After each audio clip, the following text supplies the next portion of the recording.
announce the winner in each category. WDA is the first virtual award ceremony around the world. So when we are designing this award, we are assuming that people will be immersed in the homepage of VivePort, will bring more surprises to you. Our first virtual event, V2EC, was held in March this year, attracting millions of users online. So that we see the appeal of virtual event and virtual meetings. And most importantly, we have seen the opportunities brought by VR. That is why HTC Vive has announced a new virtual trip in the next new normal. Now let us welcome Alvin Wong, China Regional President of HTC Vive, to lead us in building the next new normal.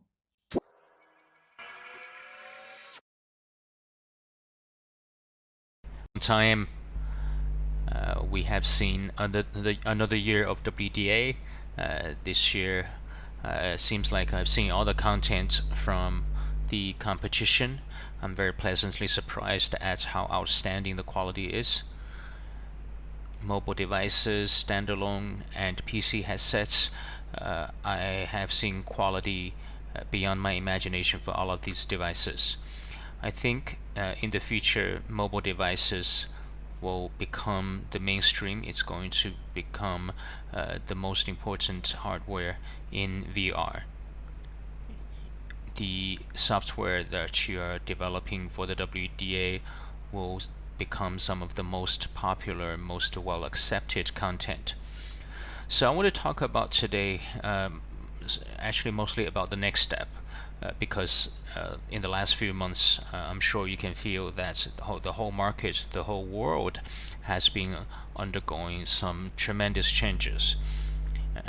How will these changes impact us? I just want to share my thoughts with you today. Now, spoiler alert, actually it's not going to be that bad. It might even benefit all of us. So you can see this graph here. It's about building the next normal, which is like the post-normal. In fact, I think it's down to us, the VR and XR people. We need to use technology to help improve this industry. I think a lot of you, when you see this graph, this image here, this is a pretty good representation of 2020, right? And basically the previous months have gone to the doghouse, right? You cannot go out of the house, lockdown, you can't fly anywhere, it's really difficult to meet your clients, it's difficult to do business.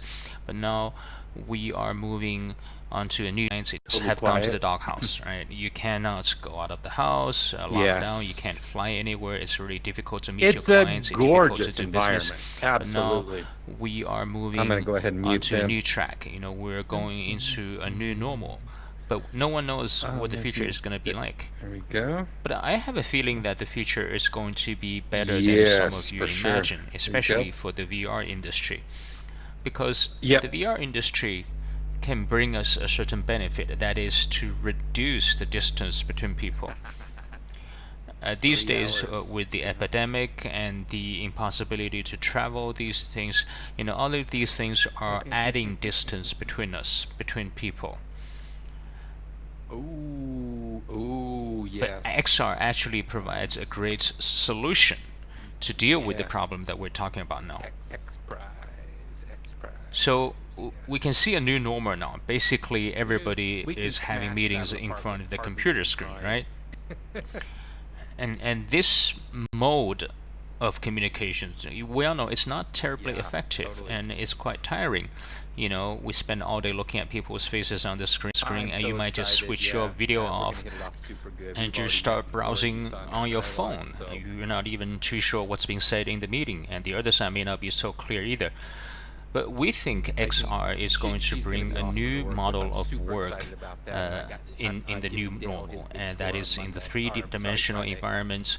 It makes people more focused. We can more effective. We can give more timely responses, and we can use our bodies to communicate as well. And this brings a benefit that is, it's like for our developers. You can basically these days work from anywhere, right? You used to have to go to an office. Now, as long as you have a headset, or even if you just have a PC, you can go anywhere to go and work. You can work anytime, anywhere, and work for any company. This basically liberates your time, and it helps you serve not just clients in China, not just clients in China, but clients. You can work for clients globally. I think this is a change that we're going to see in the next 1 or 2 years. That's the globalization of the workforce. So that Chinese domestic developers can be working for clients in the US, in Europe. And I think this is something that's going to be more and more widespread. Same with studies, learning. On the left-hand side, you see the traditional learning is a teacher talking to a classroom, and the kids, the pupils, are listening. But the future of learning is actually here. It might be a three-dimensional environment. You can use VR or AR. You can have one-on-one communications. You have AI or a personal tutor helping you with helping you with helping you helping you helping you helping you helping you helping you helping you helping you helping you helping you helping you. Yes, that's awesome. Helping you helping you helping you. If I can get like a 7 helping you helping you helping you helping you with helping you helping you helping you helping you helping you with helping you with helping you helping you helping you helping you helping you helping you helping you helping you helping you helping you helping you helping you helping you helping you helping you helping you helping you helping you helping you with helping you helping you helping you helping you helping you helping you helping you helping you helping you with your studies. So from a developer's point of view, we need to think about how we can utilize and how we can develop more future tools. It's the same with entertainment. Basically, all the offline entertainment have been shut down, be it in China or elsewhere. So you can just be watching videos at home. So we have to look at how we can create entertainment for the future. Just look at the screen on the right part of the screen. On Fortnite, millions and tens of millions of people took part in the Celine Dion concert. And in the future, I think there will be more and more merging of gaming and entertainment. I know, we just need to add and even more combinations of gaming and life. So we've been lucky, all these decades. We have seen new technology changing elements of our lives. In the 1980s, we had the PC, 1990s, the internet, 2000s, mobile internet, and in the last few years, we've seen the VR industry change. In the next 10 to 20 years, we're going to see an era of XR. So basically, we just need one device, one mode of interaction, and that's going to become the most common mode of interaction between person and person or person and machine. We're not going to do anything until those get ironed out. And when I talk about XR, maybe there are a few people who are still not too sure what we're talking about. Basically, XR can be anything like AR or VR, the AV that's between AR and VR, or even BR, the base reality. They are all XR. So base reality is the actual reality we are. That's a part of XR. So any kind of reality we are talking about now, we have got a Vive device to assist with, to support. In the future, we're going to see better mobile devices be used on Wave. So be it Vive devices. Oh, that's not Mike. Or our partners' devices like Standalone or PC headsets, they are going to help our users to better accept the changes brought by immersive computing to our lives. In the next 2 to 3 years, I think there's going to be a new and important trend. Now, last year we were talking about year one of 5G. It is indeed a new technology, but we haven't quite felt the impact from that technology yet. But in the next 2 years, the 5G network is going to be rolled out. We are going to see the deployments of the marginal service, and we're talking about the new infrastructure. The new infrastructure has an important part, that is the 5G network. So that's going to make a reality out of cloud VR and cloud rendering. When that happens, we're going to be able to experience better hardware, better experiences, and better acceptance of the software that you are developing. I think when VR and XR become really accepted by the market, it has to become something that we use every day. That's great.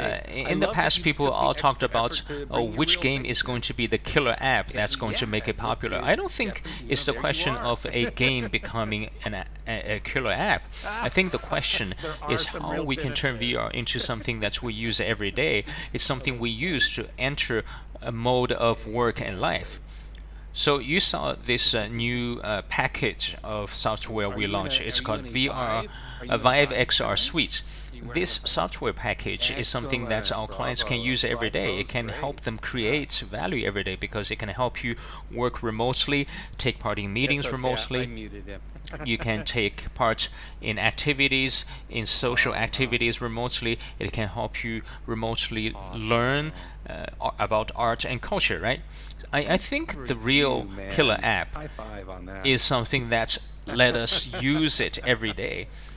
And it's not something that can be only used on VR equipment. It's something that can be used on any laptop, computer, phone or PC. That would make it the real killer app, because all of us, regardless of what device you're on, regardless of where in the world you are, regardless how familiar you might be with the VR, you can use the same immersive computing. And gradually, the traditional two-dimensional screen will become the three-dimensional devices that we wear over our head. And the XR Suite was developed in association with the specialist world-leading software developers that we have partnered with. In the future, we're going to be working with even more partners. I'm thinking, if you feel your software is good enough, do apply to get involved in XR Suite and apply you've got a great to headset. And the be thing I our like about the partners Vive in the Pro development is the of blacks XR are really dark, and provide more components to the suite. You can't say the same. I want to with some of remind these you, other screens. The blacks aren't really deep black. every You've got some great color XR contrast with Suite that piece Pro. is going to be ViveWave compatible. So be it PC users or standalone device users, they can all use this software, and your future products will also meet that requirement. I don't think you need any reminding that VR has been a big supporter of the XR ecology. We are probably the company that's most open, that's most supportive of the entire ecology, be it our hardware, or the open platform that we're developing. We help you sell your products. We have invested in artists and galleries and museums to digitalize their content. We've got the Vive events event platform that would help us do virtual events. We've also got offline platforms to provide experiences of this software. We also got our Vive Studio, which has supported the launching of dozens sets of content. And we have our Vive X Accelerator, which has invested in more than 100 companies, and that's still growing. So that is how ViveWave has been always supporting the developers of digital virtual reality software to provide better hardware, better software platforms, and better sales systems. So again, I want to thank every Vive Wave developer for taking part in today's event and for your participation in the Vive Wave ecology. There's a big note. You can see all of these devices that are at the bottom of the page, they all support Vive Wave. So in the next few months, every few months, you're going to see the emergence of new devices. All these devices will be your future market. It's like, hey, how come they're not talking to me? So finally, I just wanted to remind you that this Chine engine we saw at the beginning of my presentation, the tracks have all been dismantled. They all fell apart. But I just remind you, we don't necessarily need a track. We have to build our own engine. Right? We have to use our own power. We can use the platform provided by Vive Wave and the technology to leverage the new hardware that have been provided by Vive Wave partners to use these new devices to help you sell through VIVEPORT. You might even have the opportunity to join the Vive Xr Suite. and let us help you sell to the business customers around the world. I'm going to leave it there. I wish you a successful event, and I hope 2020 gets better and better for you. Thank you all.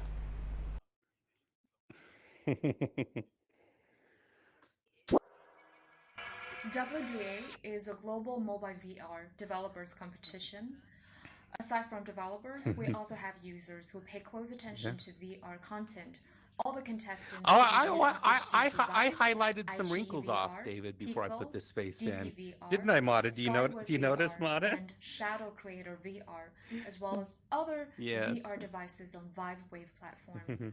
All of these devices with VIVEPORT VR App Store. How did you like that last? How did you like that last event we did with Mark? So the simulation. VIVEPORT VR App Store can reach China's mainstream mobile VR users in the most effective way.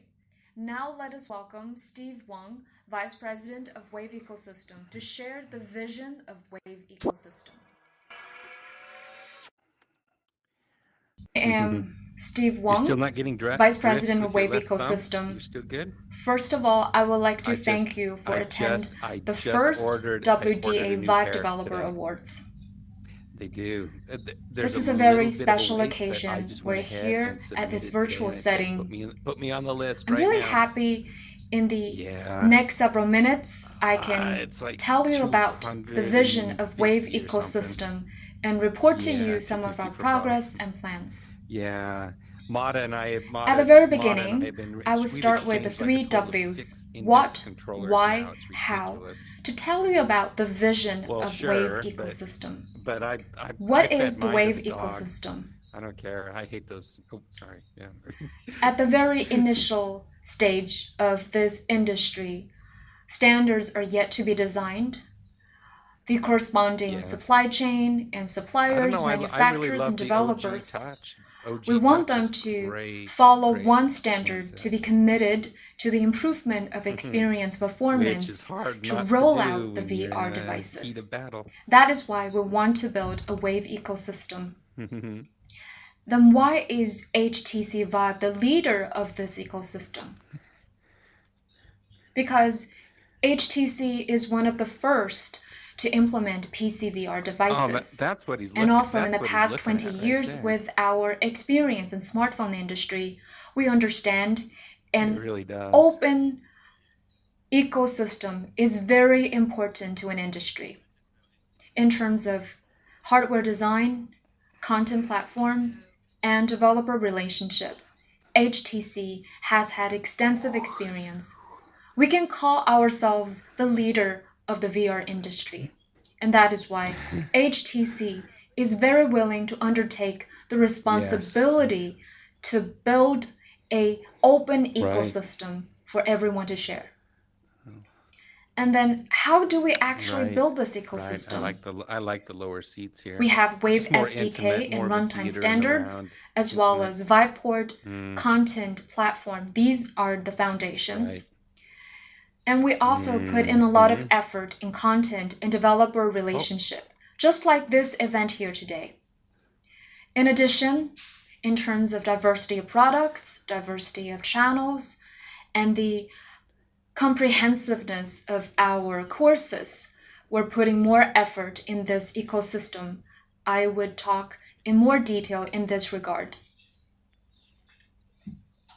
Before I tell you about our plans, I would like to share with you some of our progress and results in the Wave ecosystem. On November 14th of 2017, together with some of our colleagues in the VR industry, in wafer manufacturers, brand manufacturers, platform operators, and content developers, we announced the foundation of the Wave ecosystem. In the past 2.5 years, we have 10 VR device partners joining the ecosystem.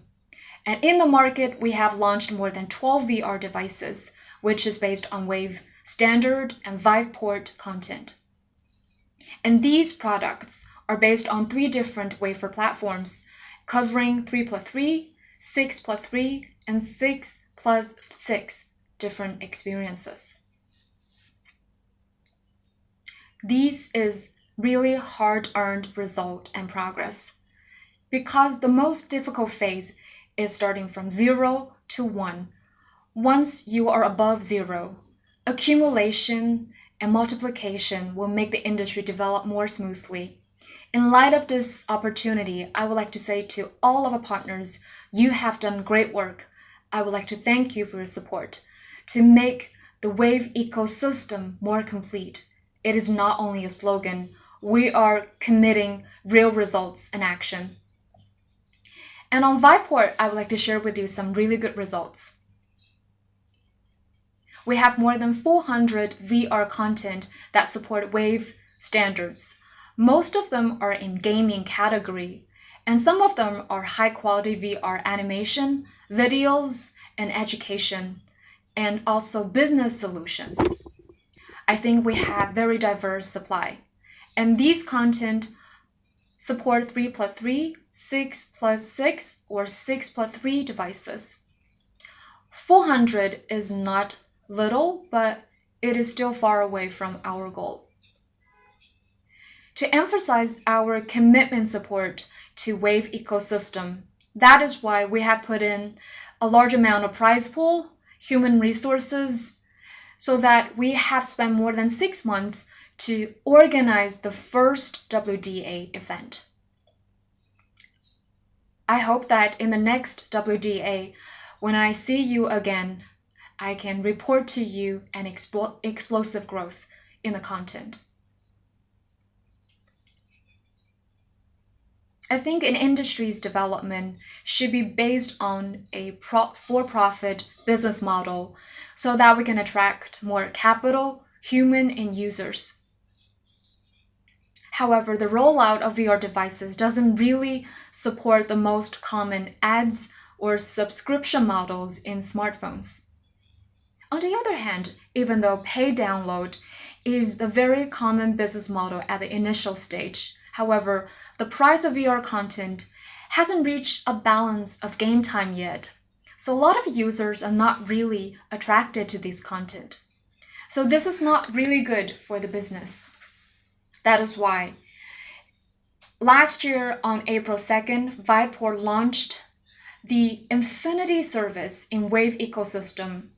With a little bit of payment, you can experience all the subscribed services and content.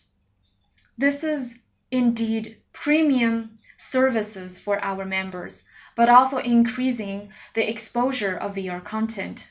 This is one of the first in the VR industry. In the past year, our data shows more than 46% of those newly joined users would choose or have used Infinity services. Such a ratio is based on the fact that more than 40% of the content are still not in Infinity yet. Htc Vive understands those partners' concerns and questions. We will show you the real data to prove to all the developers that joining Infinity will not reduce your revenue, but will improve your revenue as well as reputation. I look forward to the next time when I see you, we can reach double 100%, which is all content, all users are in infinity. So those were the progress and results of the past year.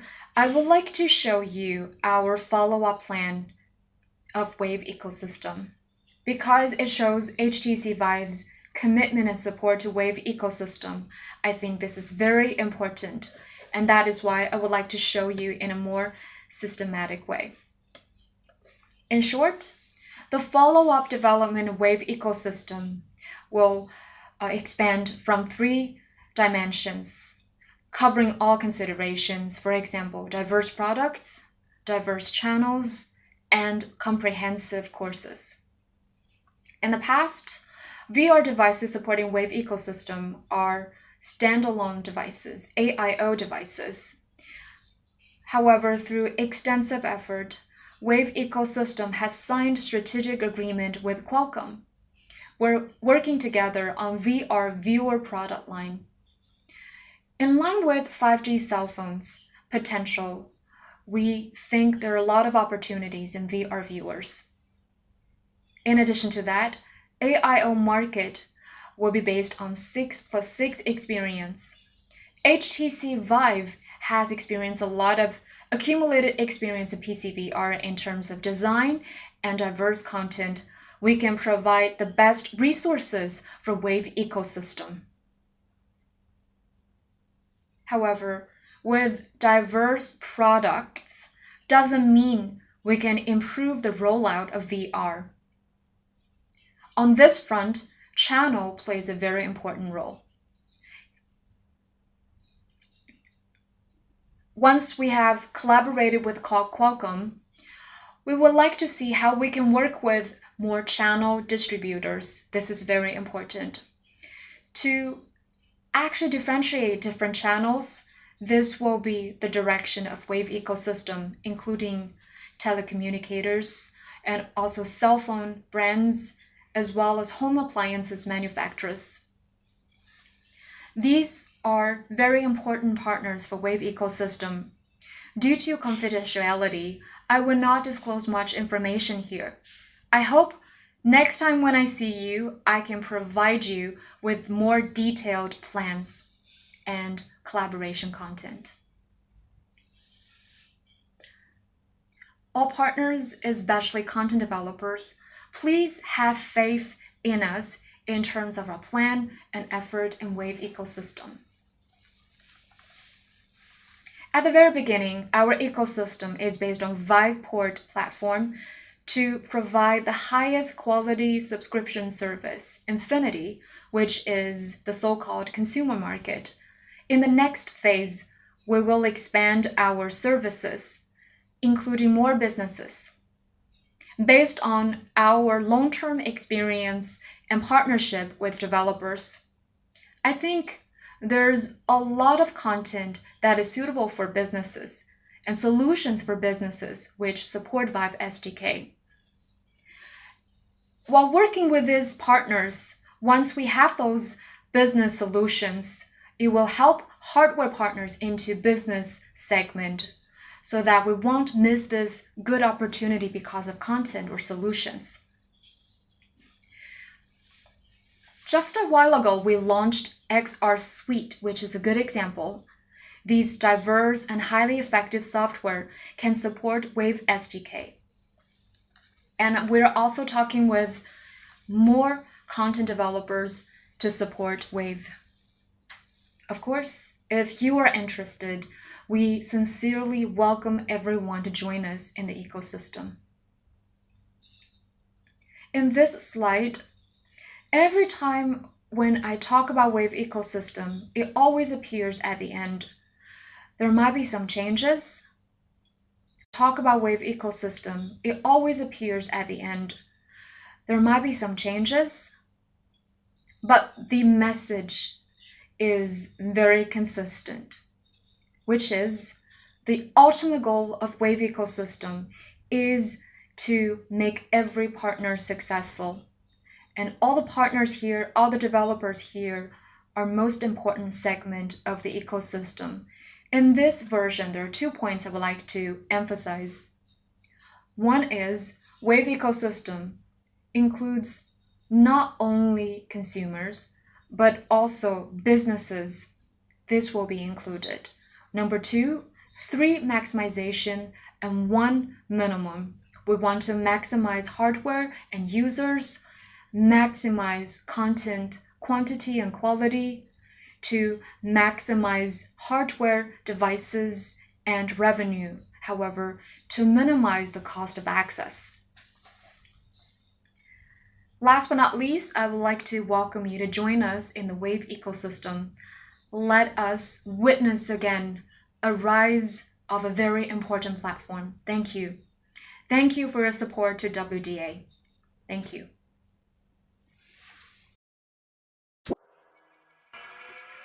VIVEPORT at the beginning of June announced 24 WDA candidates.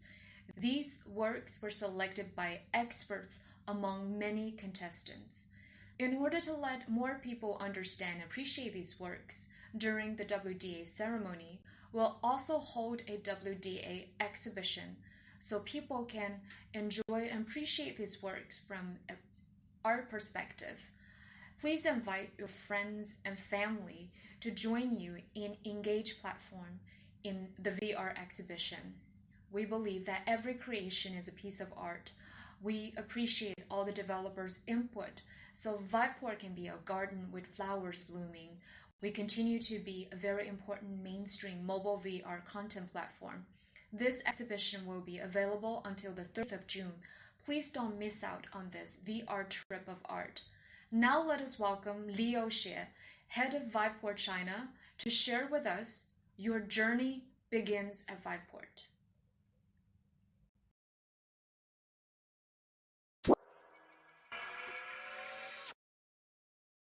The head of VIVEPORT's China operations, I want to say thank you very much to the developers, our partners, media friends, and users for taking part in this Wave Developer Awards ceremony.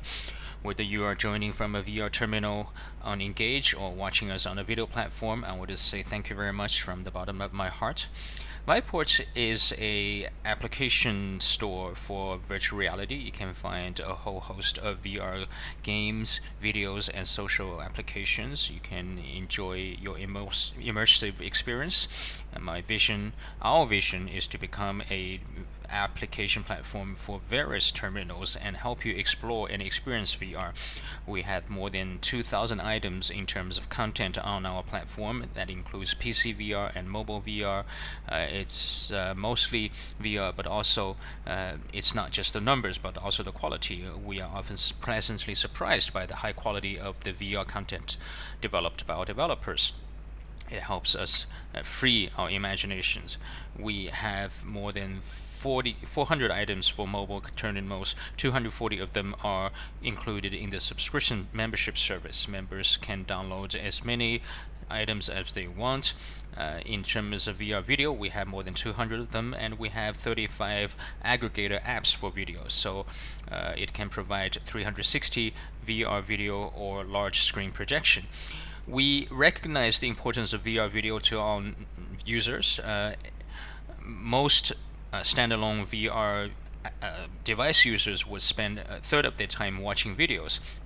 In three-dimensional freedom users, 40% is used on video, so VR is going to work harder to bring even better VR video content. We have 2 charging mechanisms. One is pay-per-play, the other is subscription. The subscription-based membership is the first membership system in the VR world. They pay a fixed annual or monthly fee, and they can enjoy unlimited high-quality content. We have seen a 9-fold growth in the last year of members. So we'd like to welcome all these members who are joining us. The membership system is an important step in developing the ecosystem for VR. We want to create value for the users as well as the developers. VIVEPORT is covering most of the leading VR hardware. We're covering HTC Vive, Oculus, WMR, In terms of standalone devices, we're covering HTC Vive, iQIYI, Pico, DP, Skyworth, Shadow Creator, and more. We are partnering with 6 hardware developers.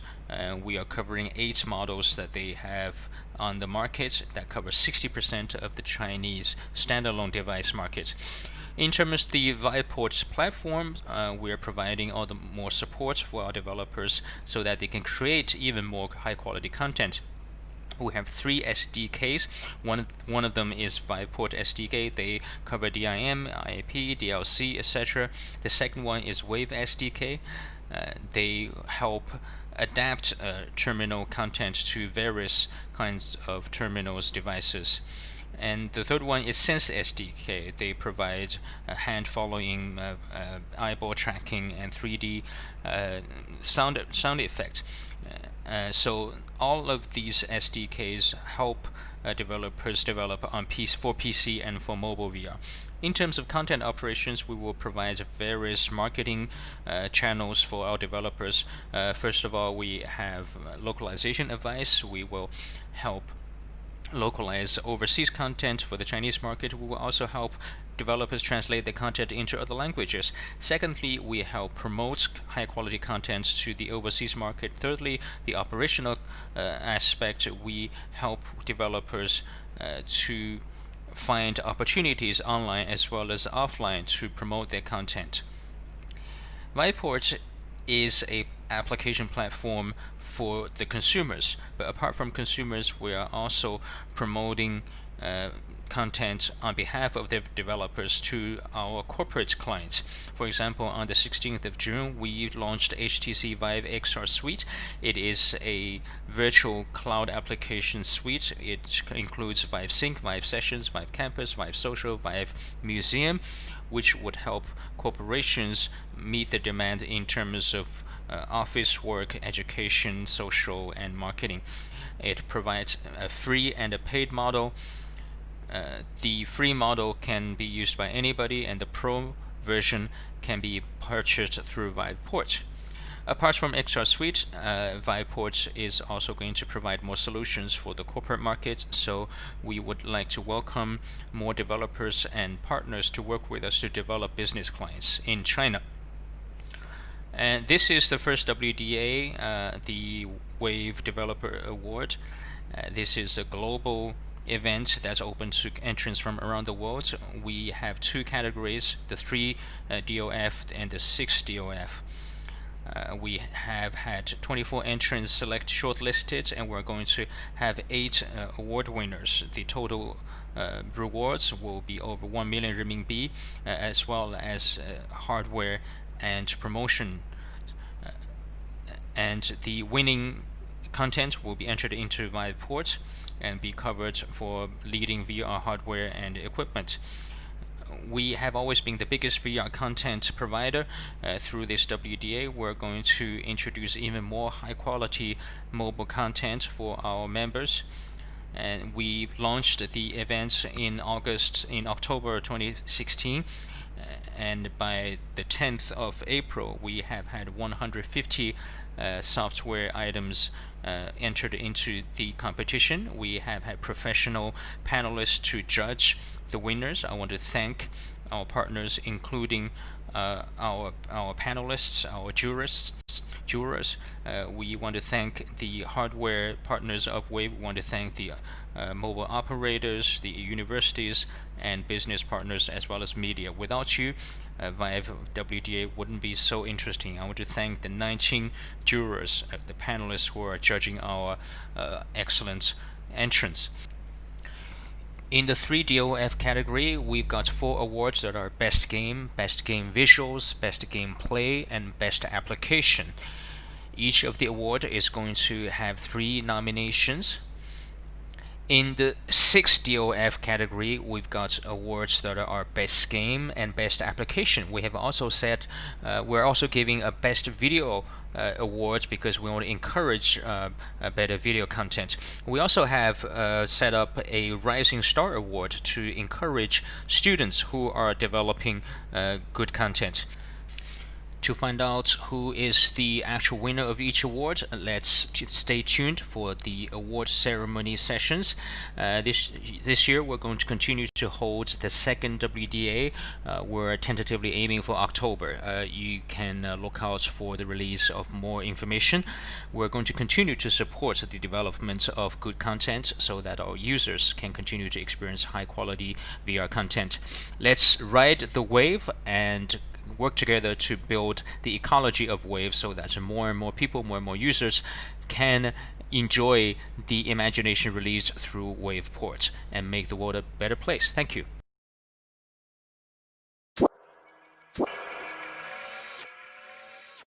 VivePort has been listening attentively to our users. We understand that our standalone device users have the strong urge to watch VR videos. That is why we have a team to look for good videos from around the world into VivePort. We'll continue to localize this content so our domestic users will have access to these good videos. Now we'll announce our first award, the Best Video Award. Our guest today is facilitating the development of VR film industry, Mr. Ziming Liu, President of HTC Vive Originals. Hello, friends of the Wave ecosystem. Good morning. I am Ziming Liu, President of HTC Vive Originals. Vive Originals is at the very forefront of Vive's ecosystem. In 2019, our original works have entered into film festivals around the world, and 5 of our works were nominated in the Venice Film Festival. I'm really honored to be the judge of WDA. In this process, I've seen many good quality VR works. With more and more VR videos joining us, I believe that mobile VR market will shine in the future. Now, I will announce the winner of the Best VR Video Award. Please take a look at the big screen. Of the waterfall. 一段说走就走的旅行。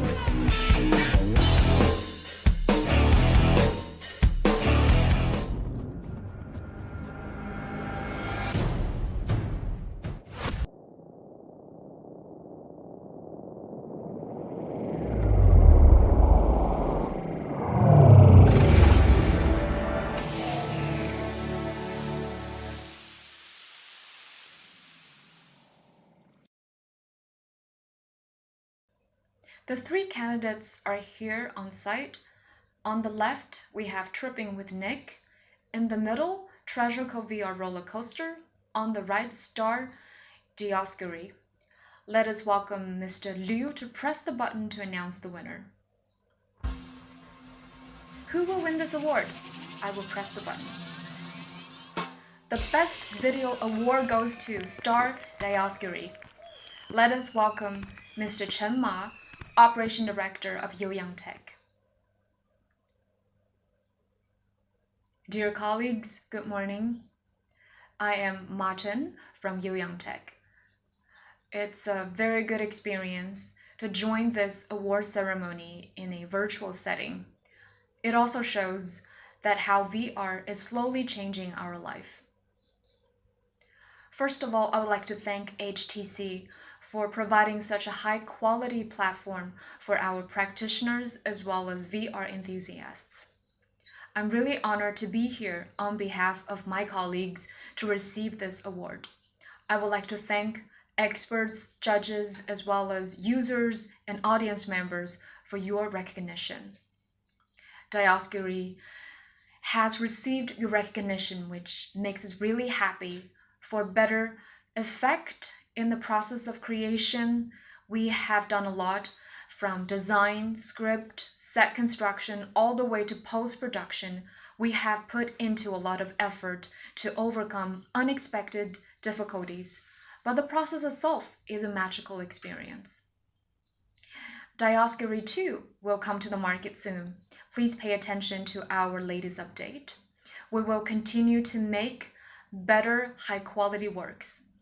We sincerely hope that the VR industry will become better. Thank you. So everyone was immersed in the scenario of Dioscuri. Isn't it magical?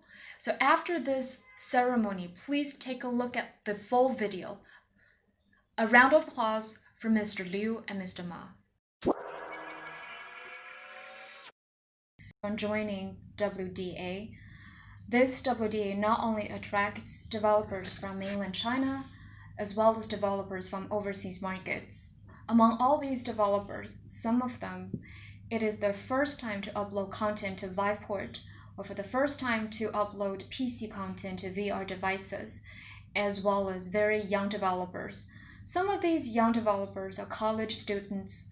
In order to support young developers, VIVEPORT started to work with Shanghai Jiaotong, Peking University, and Beijing Normal University for a series of courses and trainings so that we can contribute our part to the growth of young developers. In the future, we'll expand our collaboration with more overseas institutes so that more young developers will join us in VIVEPORT. Now, let us welcome Professor Zhang Hongzhong, Vice Dean and Professor of Beijing Normal University, for this special award for young developers, the Rising Star Award.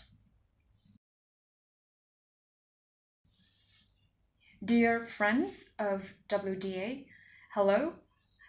I am from Beijing Normal University, our School of Communication. I'm also a Chief Director of China VR, AR, MR competition hosted by Beijing Normal University. I'm really happy to be here as a judge of WDA to meet with all of you in this virtual setting and to witness the Rising Star Award. I think VR technology has gone for 40 years, and now we're seeing an era where we see the technology blooms. All of these content not only stays in those labs, but also goes into our daily life. I think VR technology is not only a new form of technology, just like radio, television, cell phone, and smartphone. VR technology is a new concept of communication. So as 5G as well as other forms of technology become more popular, VR products and devices are continue to upgrade and be more human-oriented.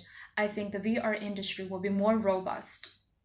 I think the development of VR relies on content creation, just like WDA competition, as well as our China VR, AR, MR competition, and other high-end VR competitions. One of the important goals is to create high-quality, fair platform for those VR content creators. I think VR content creation, as well as display technologies, are developing really rapidly. For creators, those production technologies and techniques are getting changed or updated every day. We need concise content for diversity and be creative for leadership. Among all these candidates, as well as those work we have seen in the past 5 years, we have summarized 2 features of those successful creators. Number 1, as we are seeing new technologies of VR, the creators are true to their self and also pay attention to those issues the users and audience are interested in, be true to their aspiration as well as creation intention. Number 2, we also take full consideration of the ever-updating technologies. So we're using the new technology in the most appropriate work so that our work can be creative, so that the creation requires new technology but doesn't stop at the new technology. For the principles of fairness and equality, we have picked the winners of the WDA Rising Star Award.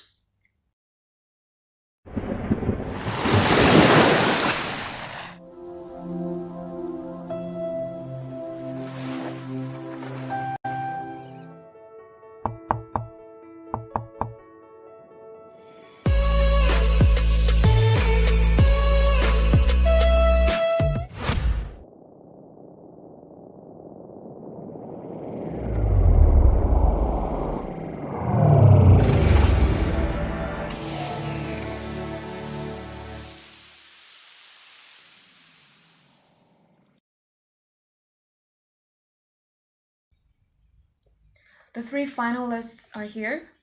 On the left, we have Pottery Story. In the middle, Float. On the right, we have Cubism in VR. Professor Zhang, please press the button to announce the winner. Okay. I'm going to press the button. So the Rising Star Award goes to Pottery Story. Let us welcome the developers. So as a contestant in this competition, I think WDA is going to contribute to the rapid growth of global VR industry.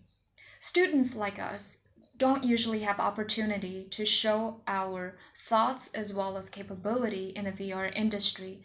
So this competition is a really good platform so that we can use our work to brainstorm and exchange with other good developers so that we can understand our shortcomings so we can continue to learn and develop. This is not only a good chance for these VR works, but is also a very good opportunity to explore good talent and good works. As we're seeing the rapid development of digital technology, I think VR, this modern technology, has been existing in our life in every aspect. The virtual reality technology will be very important in the future. In education, entertainment, tourism, and shopping, and other aspects, we can see VR works in these aspects so that people do not need to go out. They can experience outdoor activities and also try out those sports and simulate those activities with higher fault tolerance. So these experiences are hard to achieve in other industries. So with the development of VR industry, this will be the trend of the future digital technologies. At the same time, I would like to thank HTC Vive for the funding and technology support so that our VR enthusiasts would have the opportunity to showcase our works. And our works will be displayed and experienced in better devices. This will deepen the experience of our works and elevate the quality of our works. I've also joined other VR events and competitions in mainland China, but what impressed me the most was VIVEPORT. VIVEPORT has been supporting a diversity, a big range of softwares and hardwares. Not only does it have good designs, but also very user-friendly with comprehensive features and functions so that it can satisfy the demand of VR content creators. In this event, I can feel the passion and commitment of Vive to the VR industry, from the planning, marketing, to the devices and awards of this competition. I can feel the support of this company. Vive has been very committed so that all these talents of VR industry can shine, so that they can communicate and contribute to this technology and elevate VR technology to a higher level. Here, as an enthusiast of VR technology, I would like to say thank you to HTC Vive. And I hope that Vive and VR industry will become better. I would like to thank Pottery Story developers as well as Professor Zhang. Thank you. Wave ecosystems development relies on our partners. In just 1 or 2 years, we have seen exponential growth.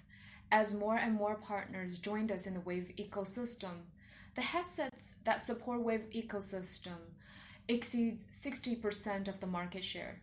We're marching ahead together for greater success. Now let us welcome Fisher Cao, Vice President of Wave Ecosystem Business Development. He will share with us how to join hands to build Wave ecosystem together. He will give us an overview of the Wave ecosystem. Fisher, please. I'm from HTC Vive, responsible for Wave ecosystem business development. My topic today is Join Hands to Build Wave Ecosystem Together. HTC launched its Vive Wave ecosystem in 2017 in Beijing. The ecosystem actually has two dimensions. One is to face developers. We provide wave-based SDK. Based on these SDKs, developers can create platforms as well as games, experience and education programs, and social content, and then upload to VIVEPORT, a distribution platform. This is a developer-faced SDK. And we also have a wave-based runtime, as well as OEM SDK and plugin kit we provide to hardware partners. Hardware partners will integrate these products and then distribute to consumers. So in effect, we are uploading the content to VIVEPORT, and then the content will be integrated on hardware products, and then eventually it will reach consumers. Consumers on VIVEPORT app stores, they can purchase, they can download, or subscribe, or other business models. In this way, we can get cash flow from these SDKs and then distribute the profits with upstream and downstream. This is how the system runs. And in the past 2 years, we have been working with partners in China, for example, Pico, iQIYI, DP, Shadow Creator, Skyworth, and Mdor. We have been constructing a wave-based hardware partners alliance. In the past 2 years, we have launched more than a dozen products.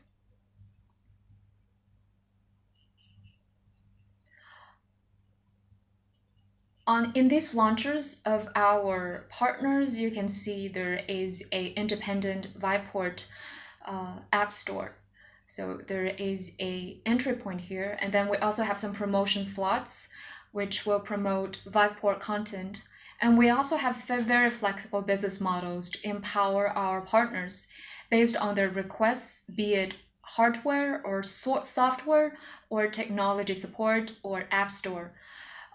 Whatever they need, we'll try to be as open as possible to upgrade our capability, which will be able to support our partners so that they can develop better products as fast as possible. In this way, we can construct our flexible business model. Since April of 2018, we have developed our first Pico hardware product. For now, we have in total 10 partners, and 6 of them have produced 12 products covering Qualcomm A35 XR1 and Samsung AA95. These 3 platforms, we can provide experiences from 6+6, 6+3, and 3+3. Up till last month, we can see on VIVEPORT, the App Store, 78% of our users come from Wave partners. The users coming from HTC hardware is less than a quarter. In the past 2 years, our new user growth is about 15 times.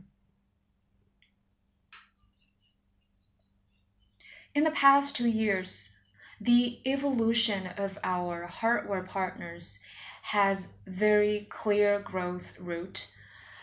For example, our 6+3 products, be it Focus, Pico Neo, or Shadow Creator VR products, these are 6+3 products. But there's a conflict. The cost is not low, but the experience is not complete. So in the next 1.5 years, we're going in 2 directions.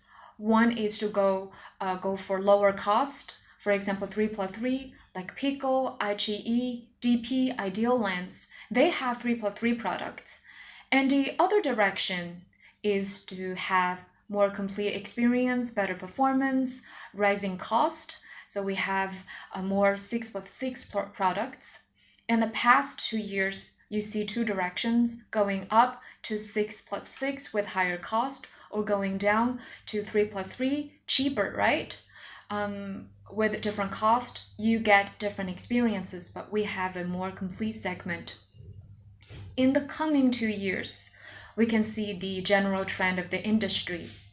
One is that we are upgrading on existing products. On 3+3 products, you are upgrading the cost as well as enhancing performance of storage in battery and display.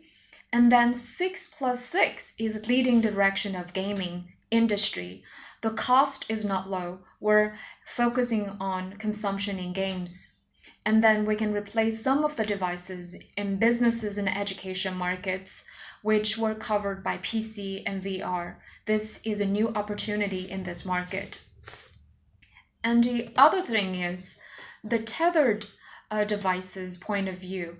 The product is simpler, but the business model is more complicated. We need VR as well as cell phone manufacturer operators and platform producers on at least four segments. We need to work together so that we can bring the products to households. And I think by the end of this year till next year, the next generation platform as well as standalone or PC devices, we will continue to evolve and upgrade these tethered devices. So the products will continue to update. But I think the biggest opportunity or uncertainty is in the coming 3 to 5 years, where we'll see 5G develop very rapidly. So what kind of impact will 5G bring to VR industry in terms of the product or application, or how VR can empower 5G's development? This is a place where we need discussion and to explore more. So this is an evolution where we see 5G plus VR. Well, in fact, in the Wave ecosystem, in the past 2 years, we are providing services on VIVEPORT, for example, Infinity, to service consumers. But in fact, we're not only covering consumers, but we also want to cover more business users.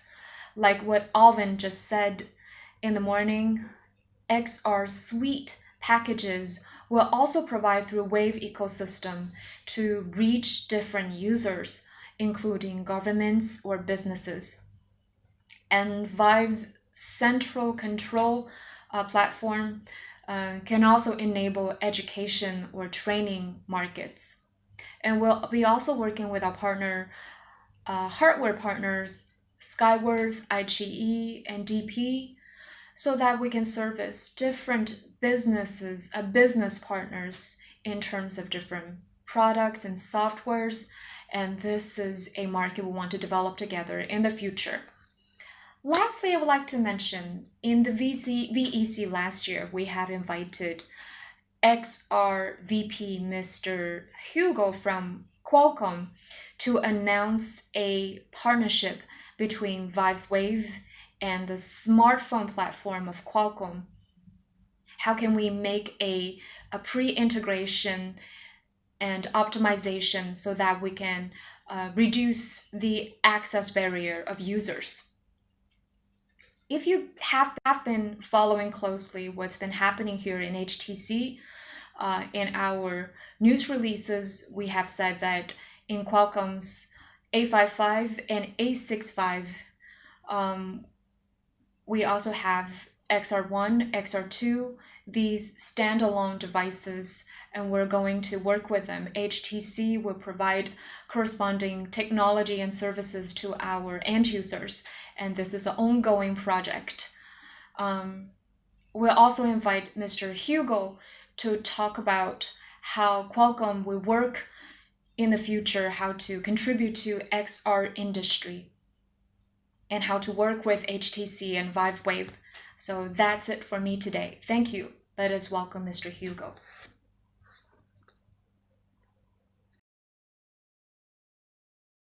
Thank you, Mr. Cao, for your presentation. A round of applause for Mr. Cao and all our partners. Thank you for your support. ViveWave and Qualcomm are long-term partners. We have reached in-depth collaboration agreement. ViveWave will support multiple devices with Snapdragon chips. Through this collaboration, those devices with Vive Wave runtime would expand from VR device to 5G smartphones, so 5G users will also enjoy VR experience. Now let us welcome Mr. Hugo Swart, Qualcomm Global Vice President and XR General Manager, to share with us new opportunities for XR and Wave. Hi everyone, I'm Hugo Swart and lead Qualcomm's XR business. I'm very happy to be here today, virtually, and talk more about what Qualcomm and HTC Vive are doing together to take the XR ecosystem forward. I want to start by mentioning that we at Qualcomm believe that XR, or spatial compute, may have an even bigger impact to society, to the world, than previous technology advancements. If we take books or notebooks, laptops, PCs, smartphones, tablets, they only provided 2D experiences for us to put information and receive information. Now with XR or spatial compute, the world becomes your desktop. Any surface can be a display.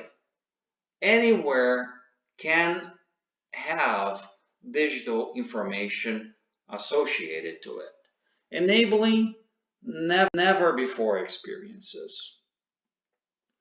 Now, many think that XR is about entertainment and gaming, and of course, it will change, and it's already changing gaming and media. Now, we expect a much bigger impact, including enterprise segments such as manufacturing, industrial, but also how people learn and get training or have healthcare being done, travel and retail. And this enables and provides a big opportunity for us all in this conference.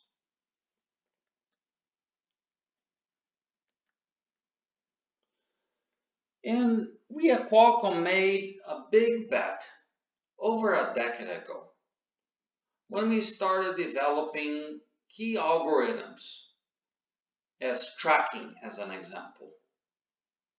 Later, with Snapdragon 820, we optimized the silicon, its architecture, to enable optimized virtual and augmented reality experiences. With the Snapdragon 820, we also built our first virtual reality reference designs and enable the hardware ecosystem to put products into the market and enable the success that we see today, shipping more than millions of units. Now, we start to see two evolution tracks for VR and AR. In the top of the slide, you see standalone VR and AR, all-in-one units that don't require anything else to enable an immersive experience to the end user. We expect that standalone VR and AR continue to evolve, becoming smaller, more capable, starting to see 5G integrated. But in parallel, in the bottom part of the slide, we also see viewers evolving, using the capabilities of 5G smartphones for heavy compute, but then tethered or cabled to light, sleek virtual reality or augmented reality headsets. We expect that viewers are also going to evolve from cable becoming wireless. And then in the longer run, 5 to 10 years from now, we see it all converging. AR and VR, standalone and viewers, all into one piece of hardware, one device that can fulfill all our needs of computing and communication. We're actually seeing a lot of progress, in particular with viewers this year. We see smartphone OEMs getting ready to support viewers. We see viewer OEMs having both VR and AR hardware ready. And we also see big motivation from the operators across the globe to make XR viewers a reality this year. So you can think about viewers coming as accessories to smartphones through operator plans and then expanding the reach, taking VR and AR to the masses. On the standalone front, we announced the XR2 end of last year and expect devices coming out still in 2020. XR2 takes XR experiences to the next level with the first 5G enabled solution for VR and AR, supporting up to 7 concurrent cameras, a dedicated and optimized computer vision processor for algorithms like tracking and depth, supporting higher resolution displays, up to 3K by 3K, 90 frames a second displays, and enabling a lot more happening simultaneously, concurrently, with more memory bandwidth, better CPUs and GPUs compared to its predecessors, and so much more. Let me show you next a quick video with amazing experiences we expect with the XR2 products coming later.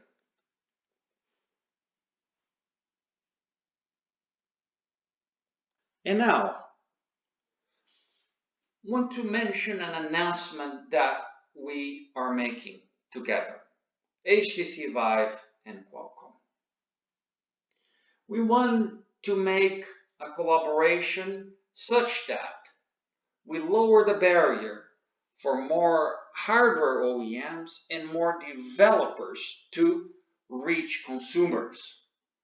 So together, Qualcomm bringing our chips, our reference designs, our community of OEM manufacturers, and HTC Vive bringing in the SDK, developer forums, app stores, and the developer community to together put an end-to-end solution, enabling both the OEMs and developers to come to the market quicker and more efficiently. So thank you for your time today. I'm looking forward to continue working with you to take XR to the next level. Thank you. Thank you, Mr. Swart, for your presentation. The rollout of mobile VR not only benefits from chips technology, but also relies on faster telecommunication technology. The commercialization of 5G is very close by. Mobile VR will first benefit from 5G technology. VIVEPORT has been committed to mobile VR content. We're working with global developers to welcome the era of 5G. Now, let us welcome Ms. Min Yuan, Vice President of Megavideo. She's going to talk about how 5G empowers VR.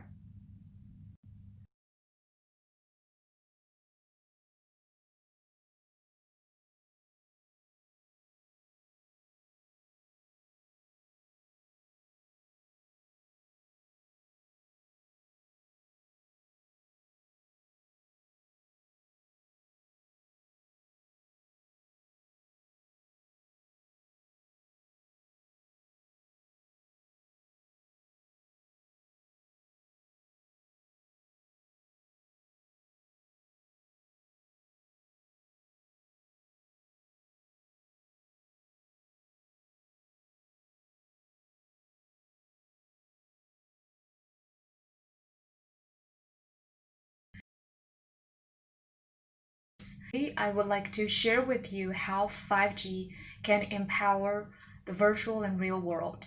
We understand that VR industry spans devices, platforms, internet, and content. Every segment is interconnected and facilitating development of each other.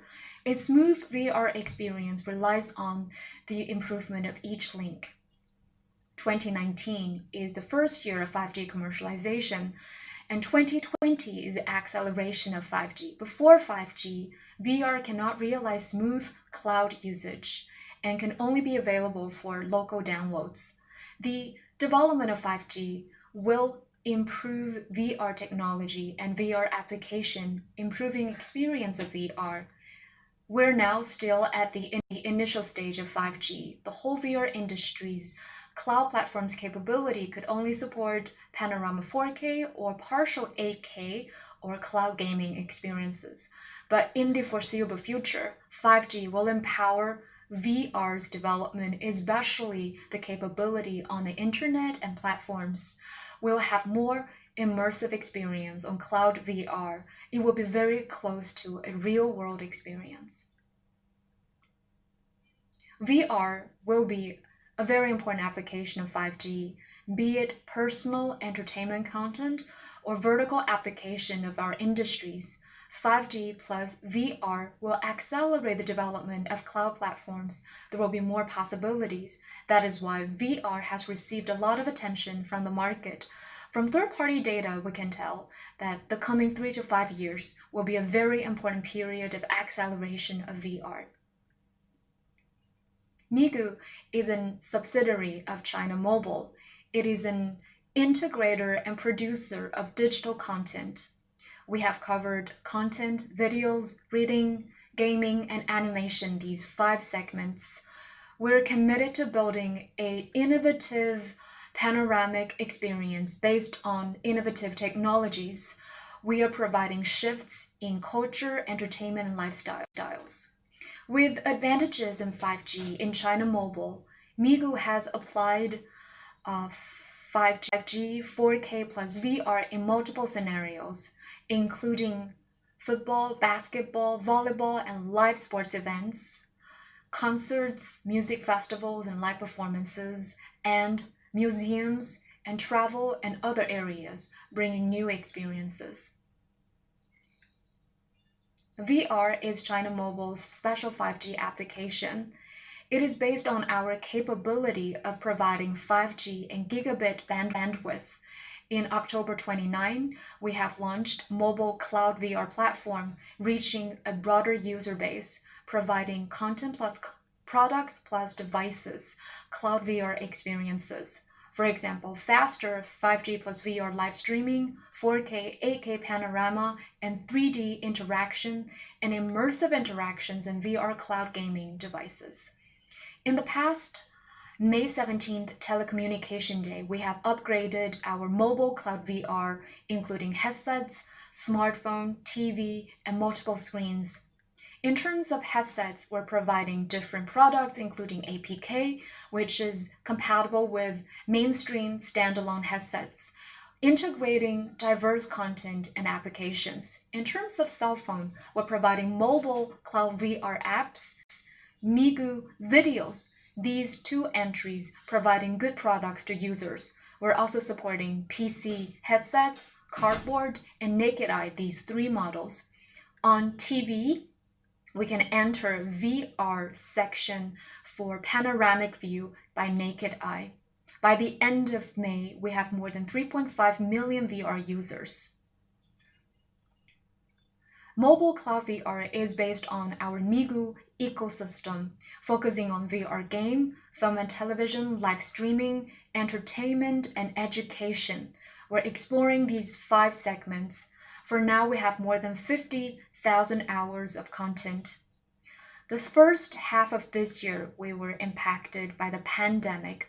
People are getting used to online model and cloud-based content, for example, cloud travel, exhibition, and concerts. B, immersive experiences, as well as our content in Migu. We also have VR Sakura Show, VR Cloud Museum, and cloud bookshops, theater and concerts in different scenarios.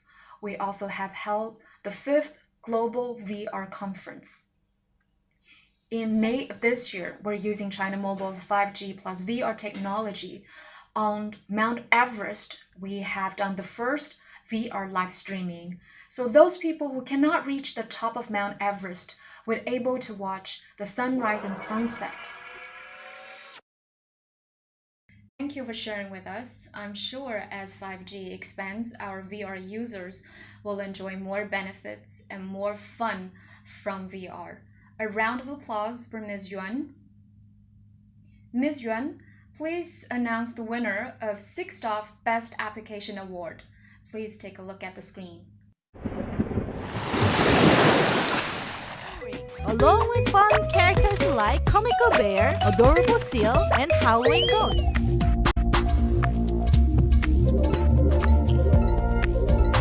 Engage is a virtual reality, corporate training and education platform.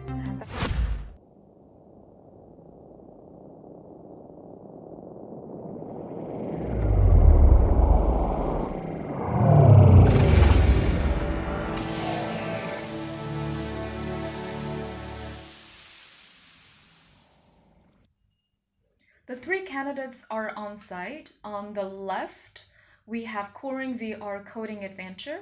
In the middle, we have Enhance. On the right, we have Engage.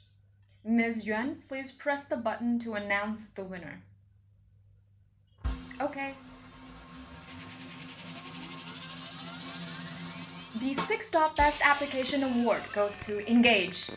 Let us welcome Engage.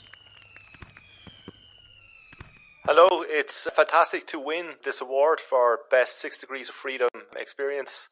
I'm delighted to accept this award on behalf of the Engage team. I'm very, very proud of all the work that my team have developed over the past 4 years to make the Engage platform what it is today. And this is a great recognition for all my team's hard work back in the office.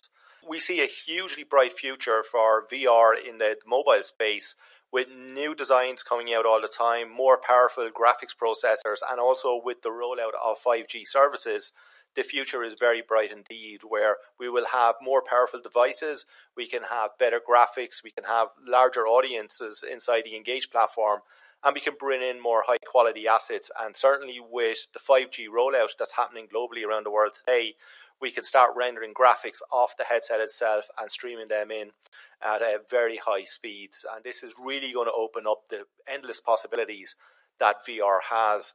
I certainly believe in this post-COVID-19 world that VR is the most powerful tool for connecting people, where we see many students working online at the moment and many industries now completely communicating to their workforce online. And having a VR platform for keeping these people connected, I think, is going to be vitally important for the future of not just education, but also the corporate world as well. Finally, I would like to make special mention to working with the Vive Wave SDK team. They have been fantastic to work for, and having an SDK platform that supports many different devices makes our job a lot easier, where we just have to develop on a single SDK, and then we can provide support to many, many different platforms. This ensures that a platform like Engage really can proliferate very, very quickly and very easily with minimum fuss and minimum work from our developers. And also having a distribution tool like VIVEPORT also is vastly important to making sure that software is easily accessible and easily updatable, especially in the Asian markets where VIVEPORT has a really, really strong foothold. So again, I'd like to thank everybody for their full support of the Engage platform, and I hope you enjoy the rest of this conference. Thank you very much. Congratulations to Engage. I would like to thank Ms. Yuan. Is Ms. Zhu Kunlun, Vice President of Pico. Pico is an important partner of the Wave ecosystem. On Pico's G2, G2 4K, and the newest G2 4KS all have VIVEPORT VR App Store installed. Let us invite Ms. Zhu to unveil the best application in 3.4 for us. Hello everyone, I'm Zhu Kunlun from Pico. I'm going to share with you some of our observation of the VR industry in recent times and our prediction of future trends. In the last couple of years, we have seen a trend where the VR industry has maintained rapid growth. And this high speed of growth, we are going to continue to see that in the next 3 to 5 years. Within this overall growth, we can also see that out of the different types of products, the VR standalone headset is becoming a mainstream category. Of course, at the same time, we're also seeing PC VR remaining an important platform, more specialized content. And this is also going to continue to see high-speed growth. Over the recent time, we have seen two interesting phenomena. Let's say two important events within the VR industry. First of all, it's the launch of Quest. Oculus launched Quest, and it's basically a continuation of their efforts to develop a 6DoF ecosystem. After the emergence of Quest, we have observed a gradual development of a game ecosystem of 6DoF. We have seen game developers making profits on Quest's platform or gaining a satisfactory revenue. At the same time, on the more traditional streaming platforms, we have seen the launch of Half-Life Alyx. The launch of Half-Life has brought very positive feedback. Players had been experiencing a new level in VR gaming, and this is based on a mature and popular franchise, and it has brought a lot of attention. A lot of those who have never played VR games before have joined the scene as well. In March, actually, Pico has also launched a head-and-hand 6DoF standalone headset, because we have seen a rising interest globally in the devices, and we have seen wider acceptance of the content ecology. So we launched this standalone headset. After the launch, we have seen very positive growth in some statistics. First of all is playtime. On the G series in 3DoF, we have seen an average of 30 to 40 minutes of playtime. By the time we have got to the standalone headset, people are playing for 60, 70 minutes or more. The growth is very significant. The growth of ARPU is significant as well. First of all, 6DoF games are more expensive than 3DoF. At the same time, they provide better interactions. They are more fun to play with. So even though they're more expensive, we have seen a growth in ARPU, a significant growth, in fact. All these are very positive and encouraging trends. So all these figures are boosting our confidence. We think that mobile VR is forming an ecosystem, and it's seeing healthy growth. At this point in time, we have been working with VIVEPORT for almost 2 years. We're hoping that in this very promising junction, we can provide better experiences and better contents for the users, and so that they have more immersive and more exciting VR experiences. Thank you. Now let's look at the big screen.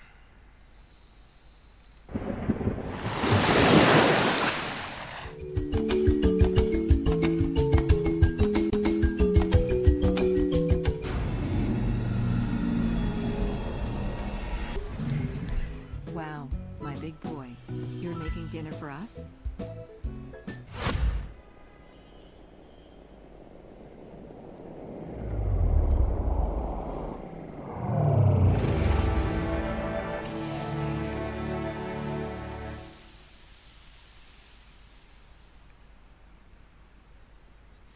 The 3 nominees are here. On the left, we have representatives from the vCoder Labs. In the middle, we have representatives from Forest Fire Escape. On the right, those from Mage VR.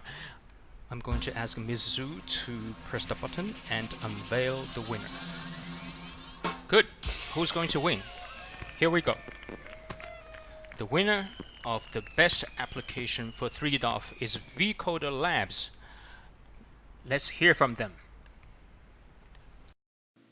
At Beach Day Studios, we see mobile VR revolutionizing the future of education. Mobile VR can not only enhance the educational experience, but also improve flexibility in our education system. It can transform any space into a virtual mobile classroom. Utilizing the unique aspects of VR, we can engage and inspire our next generation like never before possible. VR provides a sense of presence, engaging the mind and increasing focus. It eliminates distractions and provides a powerful immersive learning environment. Mobile VR provides for greater accessibility and flexibility, which adds to the many benefits of learning within VR. Now more than ever, we need to provide impactful content that utilizes the amazing benefits of VR for education. We are thankful to the VIVEPORT team for providing us excellent support in developing vCoder Labs. From headsets to marketing exposure to invaluable feedback that aided in the development process, the whole team at VIVEPORT made vCoder Labs possible from the very start. It is an absolute honor to win this award, and it is greatly valued. The WDA gives developers like us encouragement to keep developing for mobile VR. Thank you. Congratulations to vCoder Labs. They are our old friends. They have launched many outstanding VR applications on VIVEPORT. Let's put our hands together for them again, and thank you to Ms. Zhu Kunlun.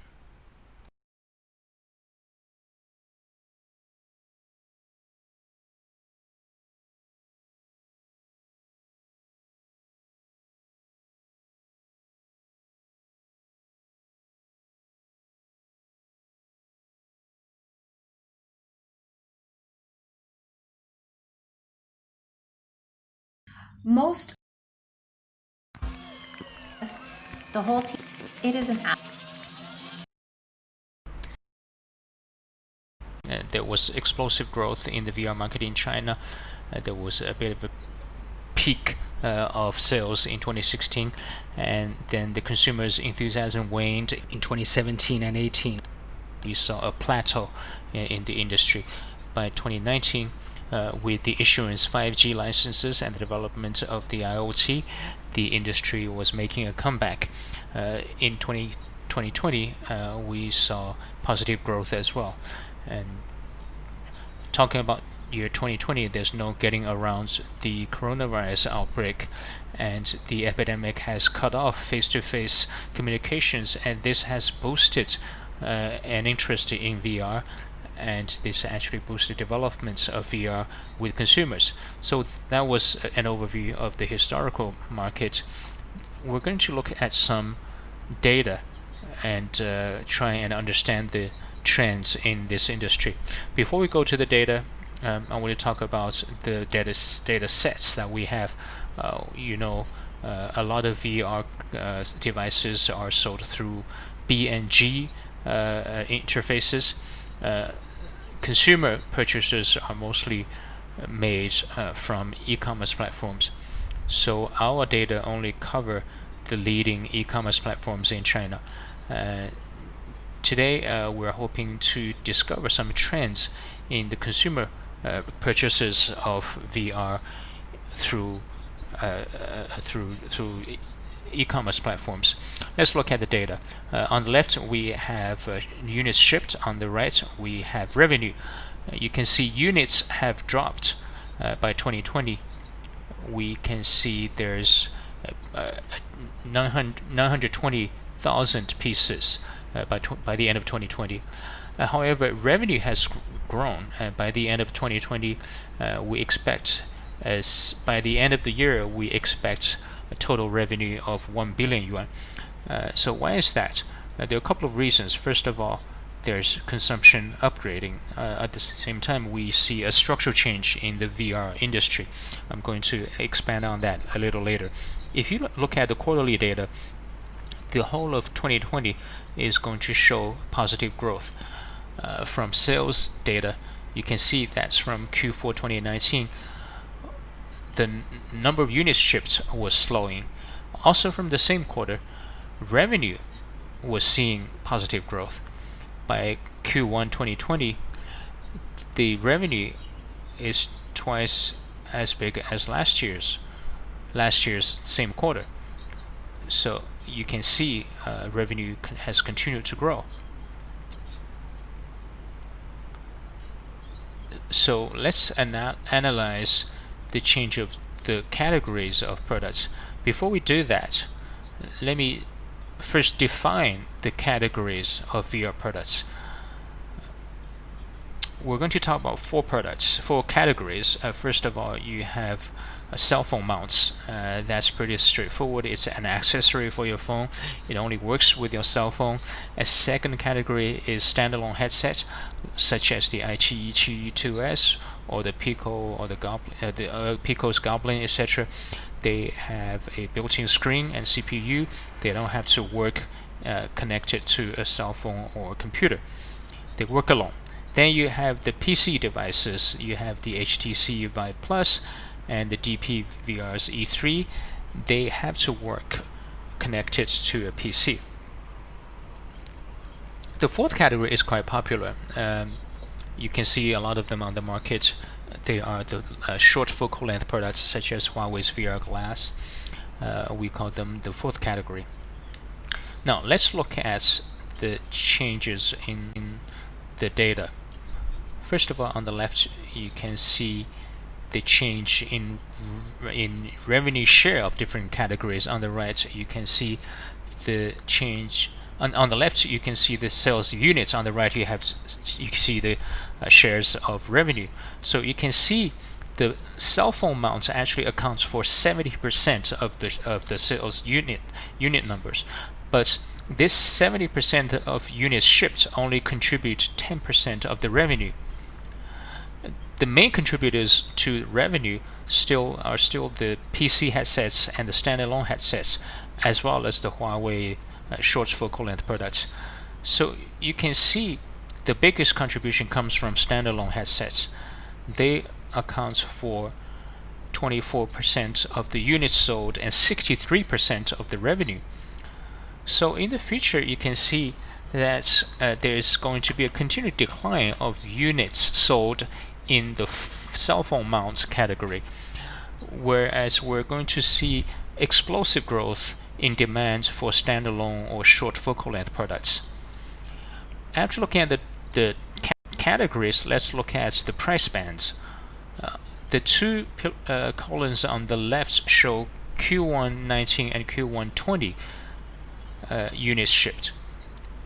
You can see the dark blue part, that is the 2,000 to 3,000 yuan band. You can see a significant growth. The super cheap and 0 to 200 yuan band has seen significant drop. If you combine that with the contribution of different category, you will see the gradual disappearance of cell phone mounts will cause a big drop in the 0 to 200 band. The 2,000 to 3,000 band was mainly contributed by standalone units, and you can see that there's also an upgrading process happening within that category. In Q1 2019, most products were sold for between 1,000 and 2,000 yuan. From Q2 2019, there's an evident move upwards to 2,000 to 3,000.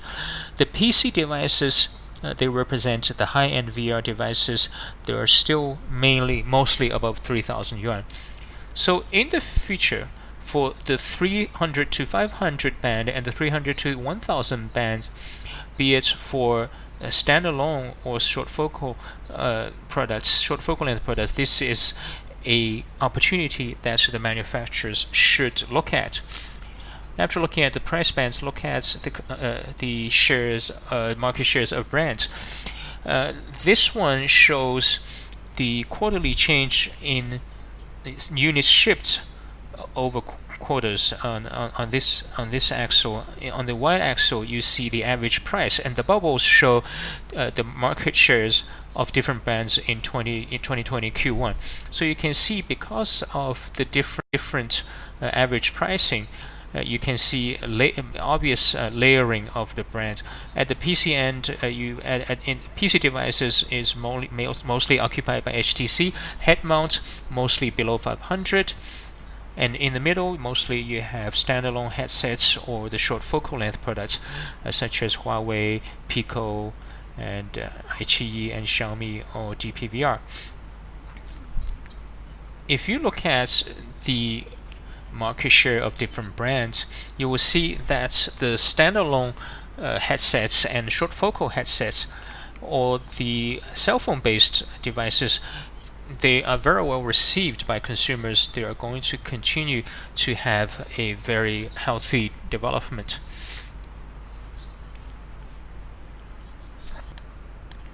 We were talking about Huawei, and I have to mention the cell phone based products, the VR. These VR devices are becoming more and more popular. We are aware that cell phone manufacturers started to reinvigorate their VR strategies in the second half of 2019. Huawei, Vivo, and Oppo all launched or VR or AR products. By 2020, HTC Vive reached an agreement with Qualcomm. So from the chip level, they started coordinating the cell phone features and the VR headset features so that the consumers can have more easy access to virtual reality. So with the development of 5G and IoT, you are going to see explosive growth of demand in cell phone based VR devices. And in the short term, the industry is also going to pivot towards cell phone based VR devices.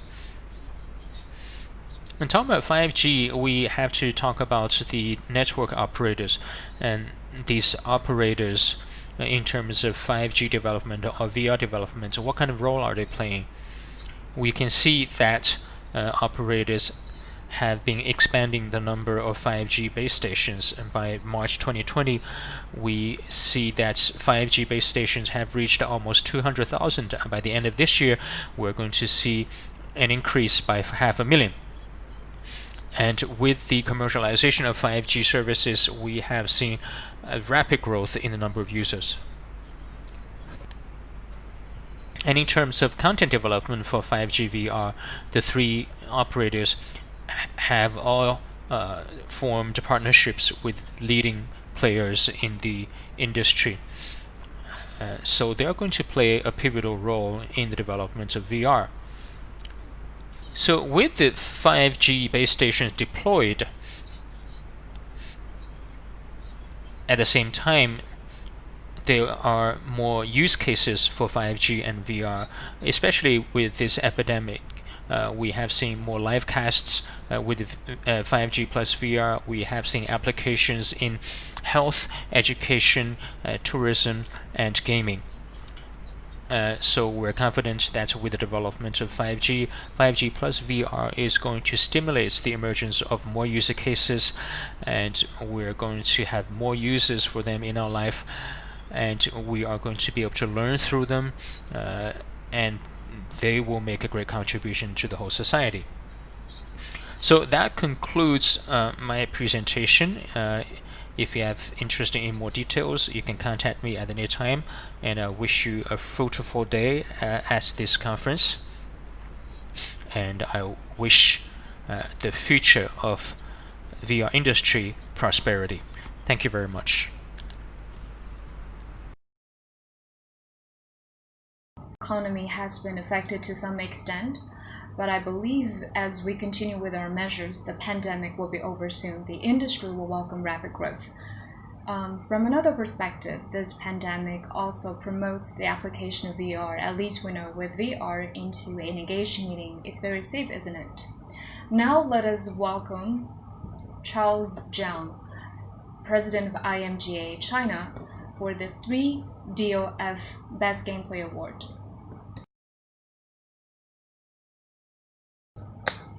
Hello, I am Charles Jiang, President of IMGA China. This is the first time to be here in VR in HTC Vive's FWDA ceremony. I'm really honored. This is a very good experience. I would like to thank Alvin and Leo's invitation. It's like in a movie, Avatar and Player One. I'm sure the era of VR and AR will be coming soon. Our IMGA's full name is International Mobile Gaming Awards. We have the longest history in the world with the largest number of developers, and it's been 16 years since we started. We have 4 districts, including IMGA Global, IMGA China, IMGA SEA, and IMGA MENA. Every year, we have more than 4,000 games applying for IMGA in a fair and open way. Through 2 rounds of expert assessment, we aim to explore the best mobile games. About 2 years ago, we started to work with HTC Vive, added the Best VR AR award. Because HTC Vive is really a good device that can reach the standard of IMGA mobile games, we can say this is the best mobile VR device in this industry. We're really happy to have HTC Vive as a partner so that our developers will have a forward-looking mobile platform to develop VR games, so that their games and innovation will be elevated to a brand new level. I think this year we'll see rapid growth in 5G. Chinese 3 operators are providing 5G services. As we're seeing the enhancement of performance and the advancement of 5G, mobile VR will reach a high new point. In the past, high-quality VR games are on PCs with largest devices. We also need wired connection for VR glasses and PC, and we also require large space for those devices. But everything has been changed with 5G and mobile VR. This is a foreseeable future. It will be coming soon. Our global IMGA developers are following the development closely. More than 50% of our developers are very interested in VR and AR. So when we were discussing the best gameplay award, we have seen heated debate. For example, how can this game takes advantage of the VR platform, or whether we can see real innovation in the gameplay. So I believe the winning game will be very innovative, is worth waiting for. I would like to thank again for Alvin and Leo's invitation.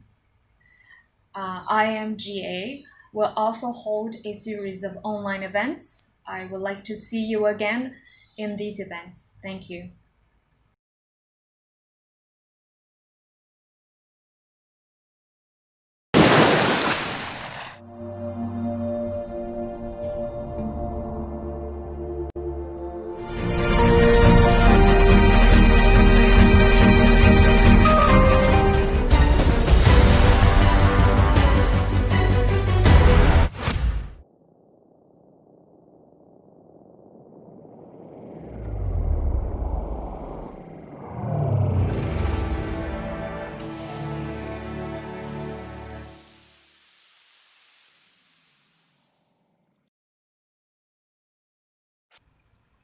The 3 candidates are here. On the left, we have Daedalus. In the middle, Dreamstone. And on the right, Star Battlefield. Let us welcome Mr. Jiang to press the button to announce the winner. Okay, who do you think will win? I'm going to press the button. So the 3DOF Best Gameplay Award goes to Daedalus. Let us welcome the developers. In behalf of the entire team at Vertical Robot, I want to thank HTC for the award. Developing for mobile VR is a tough challenge, but both hardware and software are improving, and this barrier is becoming easier to overcome, allowing us developers to focus on what really matters, the games. It's nice to have one's hard work be recognized, and thanks to the Vive Wave platform, we are now able to reach a global audience across a wide range of devices. We have exciting years ahead of us, and I want to thank HTC for helping standalone VR grow. Thank you. I would like to thank Charles Jiang as well as Daedalus. During the June 18th campaign, we did 2 live streaming sessions. All the WTA candidates were live streamed for the presentation. I'm sure all of you have seen some of them. And in this campaign, we've been promoting this game. So we're really excited to see that they have won this award. So a round of applause for the developers. Congratulations. Chao Yangchen, the CEO of DPVR. DPVR is our important partner Its P1 Pro 4K not only receives good reviews in mainland China, but also in Japan, in Hong Kong SDR. Now let us welcome Chine on the stage for the 3DOF Best Game Visual Award. Hello, I'm Chine, the CEO of DPVR. I'm really happy to be here. In the past several years since our foundation, we have received a lot of support and help, and that is why we have seen rapid growth in our company. Last year, we launched E3 4K Gaming Combo and P1 Pro 4K. We have provided good experience in terms of visual and interaction for our users. Our P1 Pro 4K has received good support from mainland China, Hong Kong SDR, as well as Japan and Hong Kong. We have seen good shipments and users from these markets. In 2020, VR industry will see a lot of opportunities. As 5G matures, we will be welcoming an era of Internet of Things. VR is a very important segment of 5G application.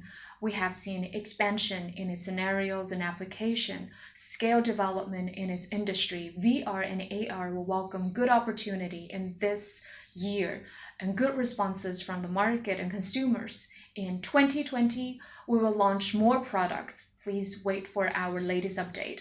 I would like to thank our partner VIVEPORT and wish the great success of WDA. Please take a look at the big screen.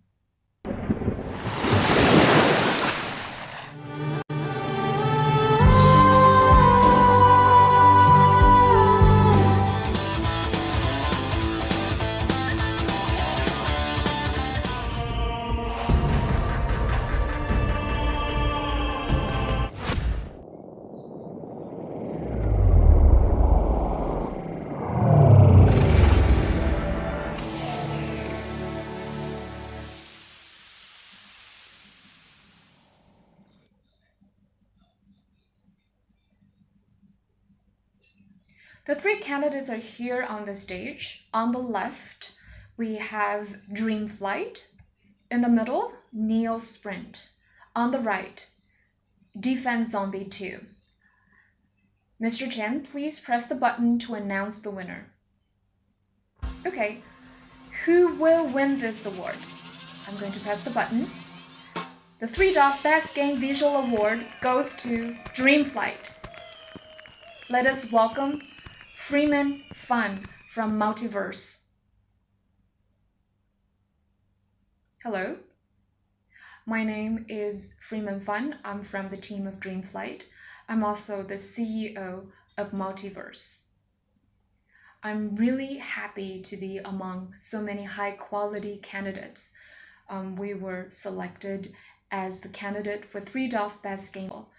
I'm really happy and thank WDA for such a good opportunity to showcase our work.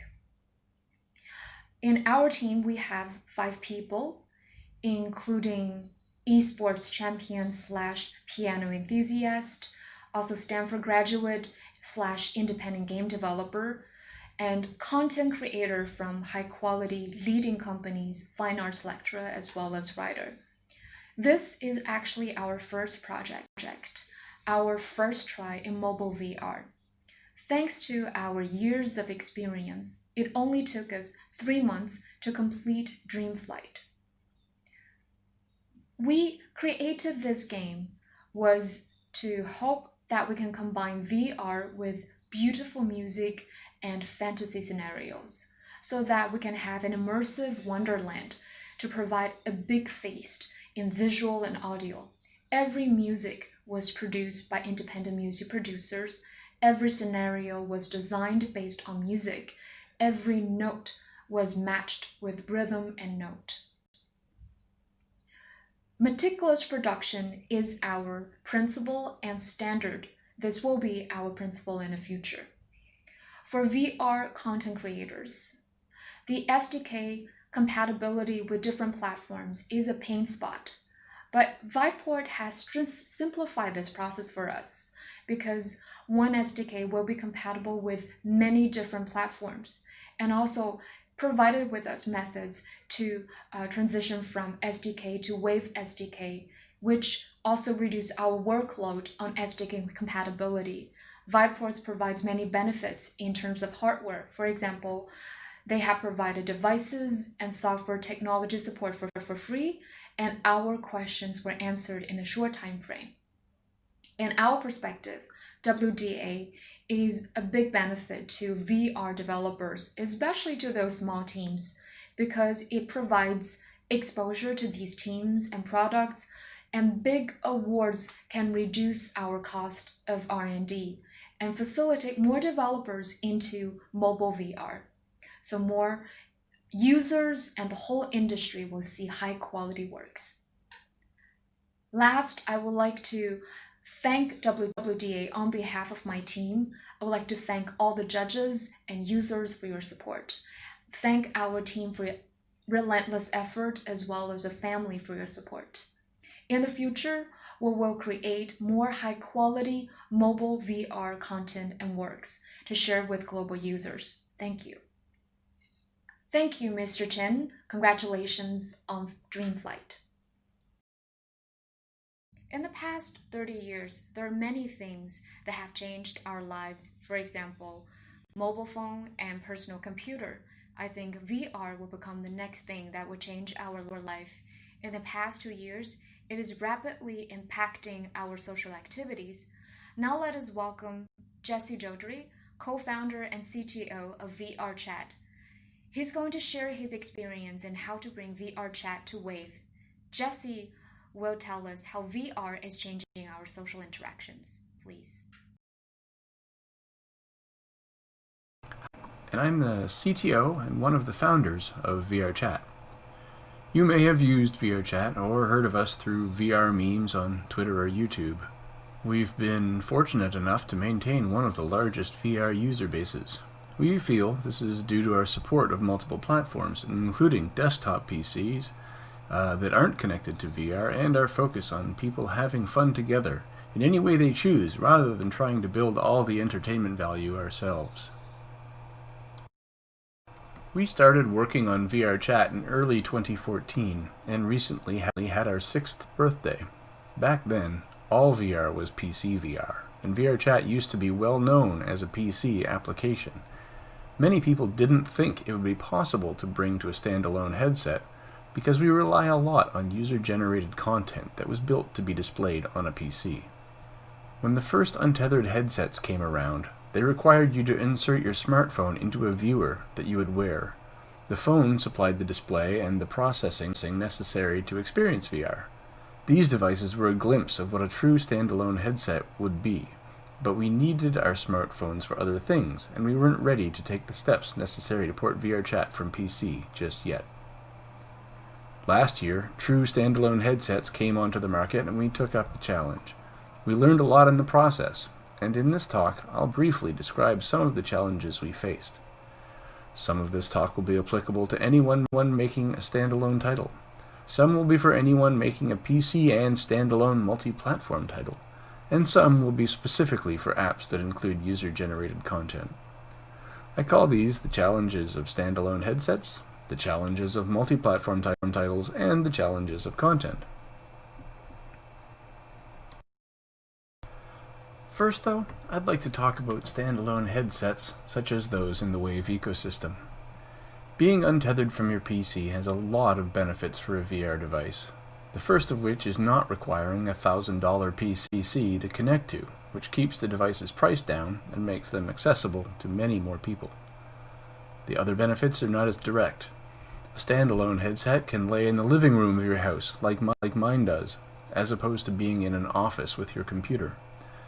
This means it will be used more frequently and by more people, and the device's portability makes it easy to travel with, and easier for the experience to be shared by word of mouth. I went to England recently and I brought one. My nephews and nieces were all blown away by what it could do, and one nephew has saved all his birthday money to buy one. Lastly, here we see a somewhat silly scene from the movie Ready Player One. This is not the right way to use a standalone headset. Running down a public street immersed in another world would be overly dangerous. But when we see this, we can imagine this same activity in a safer location. And now it sounds like a whole lot of fun. The form factor of a standalone headset is better than tethered PC VR in almost every way. It wouldn't be fair if there weren't some challenges too. If you can find enough standalone hardware to outfit your development team with, there is one inherent limitation you must overcome. Standalone headsets will never have the performance of tethered PC headsets. But if you play your cards right, you can have enough performance. These are the challenges of standalone headsets. Standalone headsets have less memory, so they hold fewer game assets like models, textures, animations, audio, and video. They have less CPU power, meaning you would want to stay away from games with thousands of active entities or complex processing algorithms. And they have restricted GPU, meaning you should stay away from too many particles, too much transparency, or overly complex scenes. If you already have a title on a tethered headset that you'd like to port to standalone, then you'll have the added burden of building and maintaining both these titles simultaneously. This makes software development more difficult. I call this the challenge of multi-platform. For a long time, console developers would build their title for one platform and then release it on a second platform months later after a lot of additional development. With advances in game development tools, this isn't as common as it used to be. But the reasons for it still exist. Developing multiple platforms at once will greatly increase the number of bugs found in your game. If there are more bugs, then there will be more testing and more fixing. This is a fair amount of work. Standalone headsets also offer a variety of tracking capabilities. Everything from headsets that only track rotation, that have a single, simple pointer as an input device, to positionally tracked headsets with two positionally tracked hands. VRChat supports all these headsets by presuming you want your head to be where your character's head is, and rotating from there. The Wave SDK comes with an elbow model for rotational pointer devices that can give you an approximation of where the user's hand should be, allowing you to do basic interactions with any device. Lastly, tethered users and standalone users have different expectations on the experience they are given. These pictures on the right highlight how tethered and standalone users might expect a fantasy environment to appear. One way to have a multi-platform title that meets the expectations of both users is to focus the game on something other than the graphics.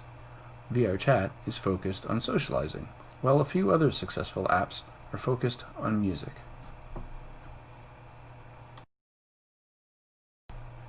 The final set of challenges I call the challenges of content. Every hardware specification you develop for will require its data to be constructed in different ways. Devices built off of mobile chipsets will want their textures compressed one way, while PC graphics card makers prefer another. This means you're going to have to package all your content twice, once for each platform. Even your game code will have to be modified to run optimally in each configuration. All of this takes time. Additionally, if your game uses lots of user-generated content, you're going to have to take on the task of communicating all these considerations to your creators. Your creators will want to build content that runs well in your game, and they will have to package their content twice too, but maybe not all their content. Sometimes, a piece of user-generated content will work well on one device and not another. That's okay. Users should be able to build content that exactly matches their expectations, even if that limits the audience they can share it with.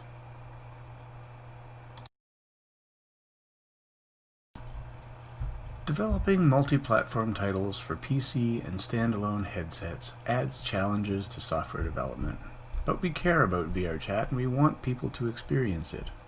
Standalone headsets will have a greater and greater reach and have already grown into one of the largest VR markets we see in VRChat. We believe this trend will continue, and it will become more common for a household to have a standalone VR headset in a common location. VRChat will be there, and I hope to see you there too. Thanks very much for the opportunity to speak with you. Thank you, Mr. Jodari, for sharing the experience with us. I'm sure it will inspire us in the future.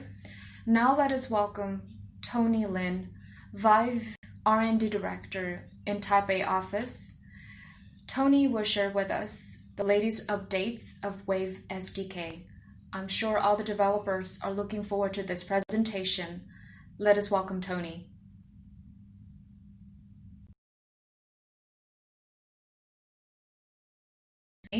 I'm from Vive R&D team. I'm responsible for Wave SDK development and planning, as well as promotion and marketing and collaboration with developers. I'm really happy to be here in this VR world to meet with you again. In light of this opportunity, I would like to share with you our latest technology in Wave SDK as well as future plans. Since the end of 2017, Vive Wave has gone through 3 years. Into the third year, we will be launching a new generation of SDK with more hardware integrations like eye tracking, more complete and user-friendly tools and environment, as well as more solutions to improve performance. Through evolving technology, as well as integration with our ecosystem partners, we will make Vive Wave as open as possible so that mobile VR content development will become simpler and will be compatible with application platforms with better performance so that developers can focus on high-quality content creation, which will improve their revenue and make a win-win ecosystem. First of all, I'd like to tell you something about our new features in Wave 3.2 version.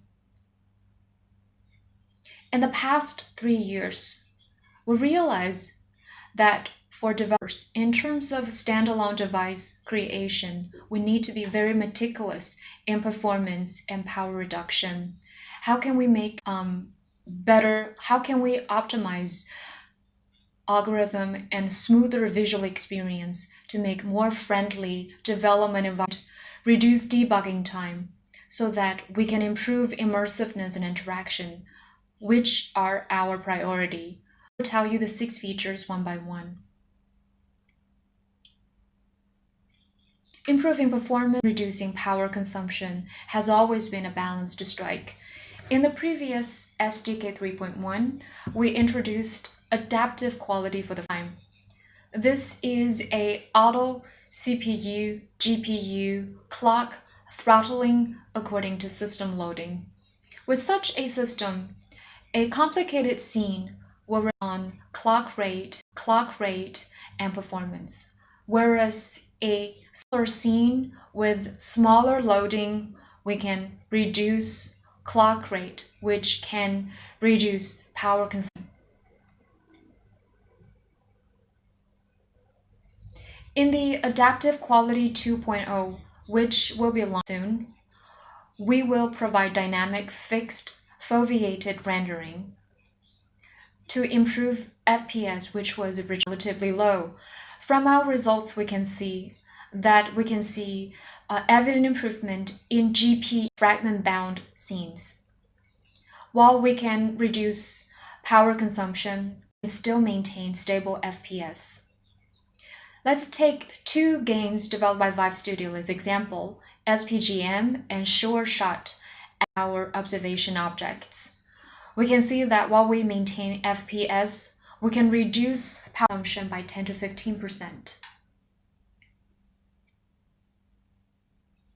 Traditionally speaking, while a single scene uses GPU, FPS will naturally become lower.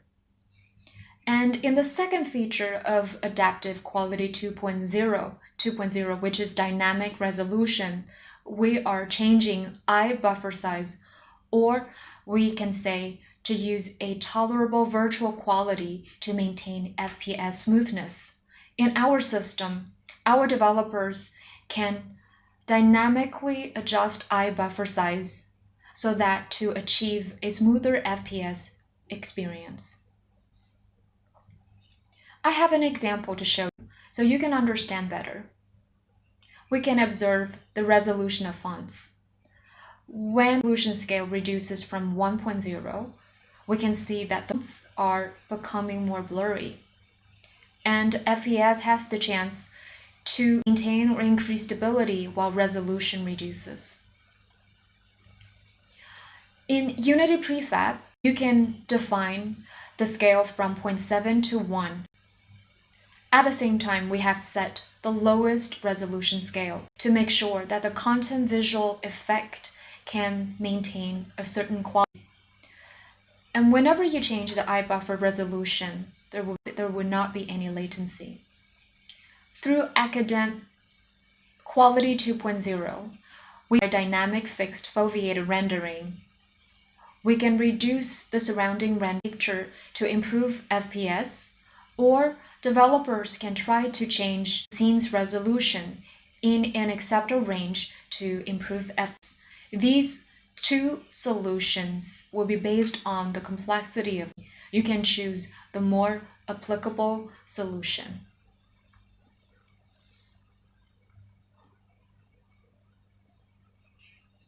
In terms of AIO, in addition to improving performance, the other challenge is that the development environment is less friendly compared to PC. Well, in the past, when you were adjusting the scene position or adjustment of parameters, you have to wait time. There is a long build time. Direct preview can provide you services like in the editor, you can add objects, you can change position. We can also support HMD and controller, as well as 6-dot pose and button control, which are also on the fly. This is the same with Unity in the PC, can reduce build time. We're not only supporting Unity, we're also going to launch Unreal. This is great. I invite you to have a try. The transition between DirectX on PC and OpenGL on mobile indeed has some differences. That is why developers want to save build time, but they also want to see 100% rendering scenes in AIO. We recommend that you can use another tool, which is called Bundle Preview. It is to modularize build components into many asset bundles. So when you want to view a certain adjustment in a scene, we can make adjustment based on these adjustments, so we can reduce the original build time.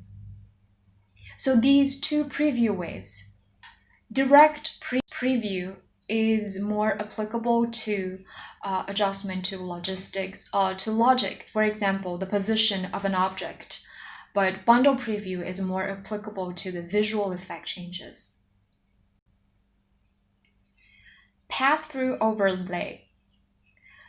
In the virtual world, your experience should be safer and natural. We're using overlay so that developers can help the users. The users, when approach the virtual boundary, we can have a gradual blending from virtual to pass-through. Once a user goes boundary, they can see the real world. And when it goes back to the boundary, then they can still have in the virtual world. Controller Model API.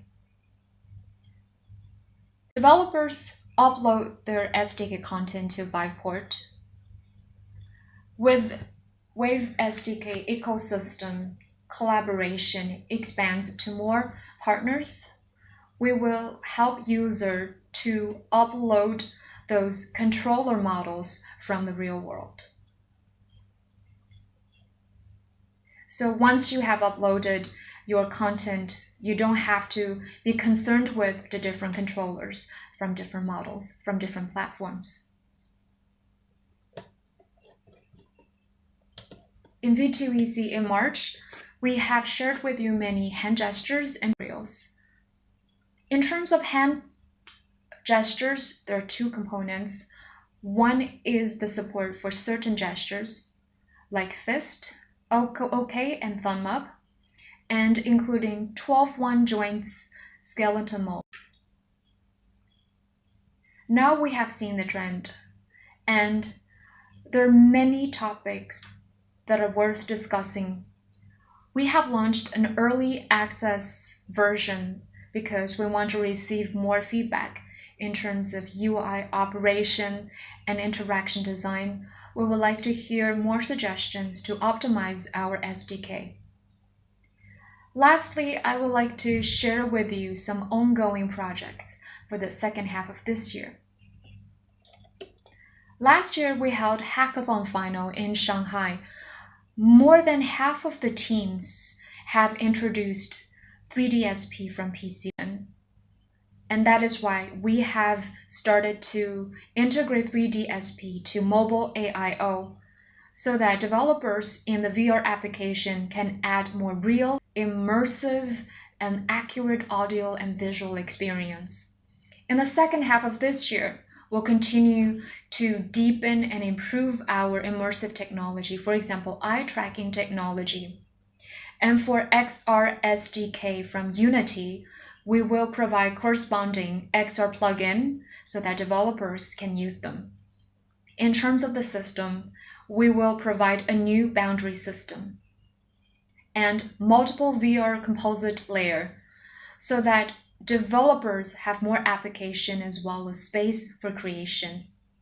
Performance HUD extension is a more user-friendly development tool so that we can provide more up-to-date debug information. And for those streaming services, we will provide DRM protection mechanism to play this copyright-protected content. Around the world, be it China, US, Europe, Asia, we have development relation teams to service all our developers. And we welcome you to visit our online forum so that we can engage in discussion with our developers around the world.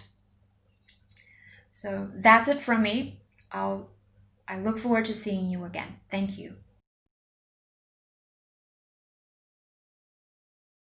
Remarks. I hope that gives us a good idea about the future technological path for Wave and boosts our confidence in the future of the ecology of Wave. Next, we're going to have Mr. Sun Feng, the CEO of iQIYI's Intelligence Technology. He's going to announce the Best Games Award for the 6th category. iQIYI and Wave has had a lot of cooperation in relation to their Qiyu VR standalone headsets. They have VIVEPORTs pre-installed. We have cooperation on software and hardware. For example, in their Qiyu 2 Pro 6th VR, we've had a very in-depth technology cooperation. Mr. Sun Feng. Hello everybody, I am Sun Feng from iQIYI. iQIYI is very optimistic about the future market of VR. We think VR is going to be an important part of the future family entertainment. It has a unique mode of display. It has unique interfaces. It provides immersion, and it brings a completely different experience from the PC screen, the phone screen, even the TV screen. iQIYI and VIVEPORT have had a lot of in-depth strategic partnership. We have in-depth cooperation in content and marketing. In the future, iQIYI and VIVEPORT are going to strengthen their various aspects of collaboration and provide better experiences for VR users. I'm very pleased to announce the 6th Best Game Award. Let's watch the big screen.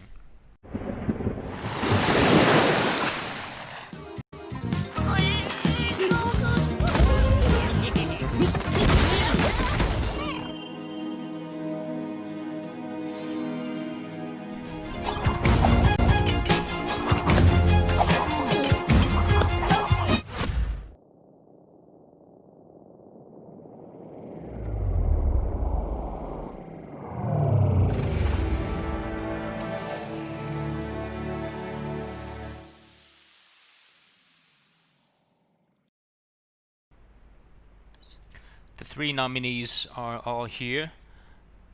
We can see from the left, Angry Birds VR, Fuji in the middle, and XGen on the right. I'll ask Mr. Sun Feng to press the button and reveal the winner. Okay. Who do you think is going to win? I'm going to press it now. The winner of Best Game 6th is Angry Birds VR.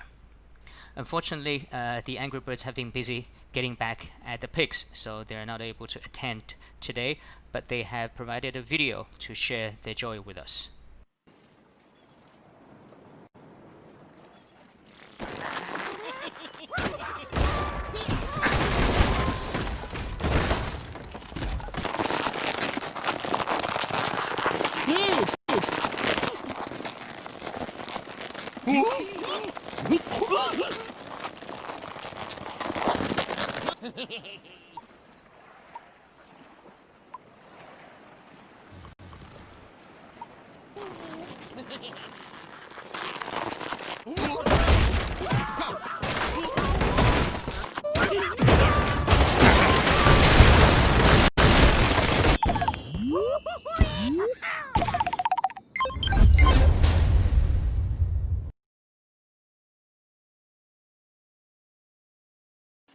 Hi, my name is Hui Jing, Associate Producer and Play Researcher at Resolution Games.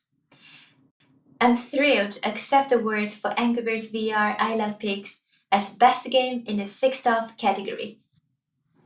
At Resolution Games, we will always focus on creating titles that bring players into the richest VR worlds possible. And it has been so fun to bring the traditional mobile mega hit Angry Birds into the virtual world in 3 dimensions. There's been a huge shift in the market recently, and VR isn't an add-on or afterthought for gaming anymore. It's the next logical step for games. Mobile VR is an important component of this, which is why it's been front and center in our vision for the future of VR. It is really great to see mobile VR technology finally catch up with the PC VR in terms of input and movement, to offer a portable way to enjoy your favorite worlds, and Angry Birds is such a great fit for that. The Vive Wave VR SDK offers a state-of-the-art development suite for bringing titles into the VIVEPORT ecosystem.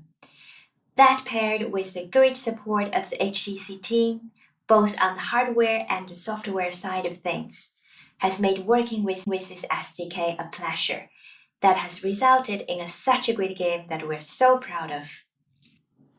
The VR industry is still very young, and we at Resolution Games are doing everything we can to create content that will drive mass adoption of visual computing devices. So this recognition means a lot to us.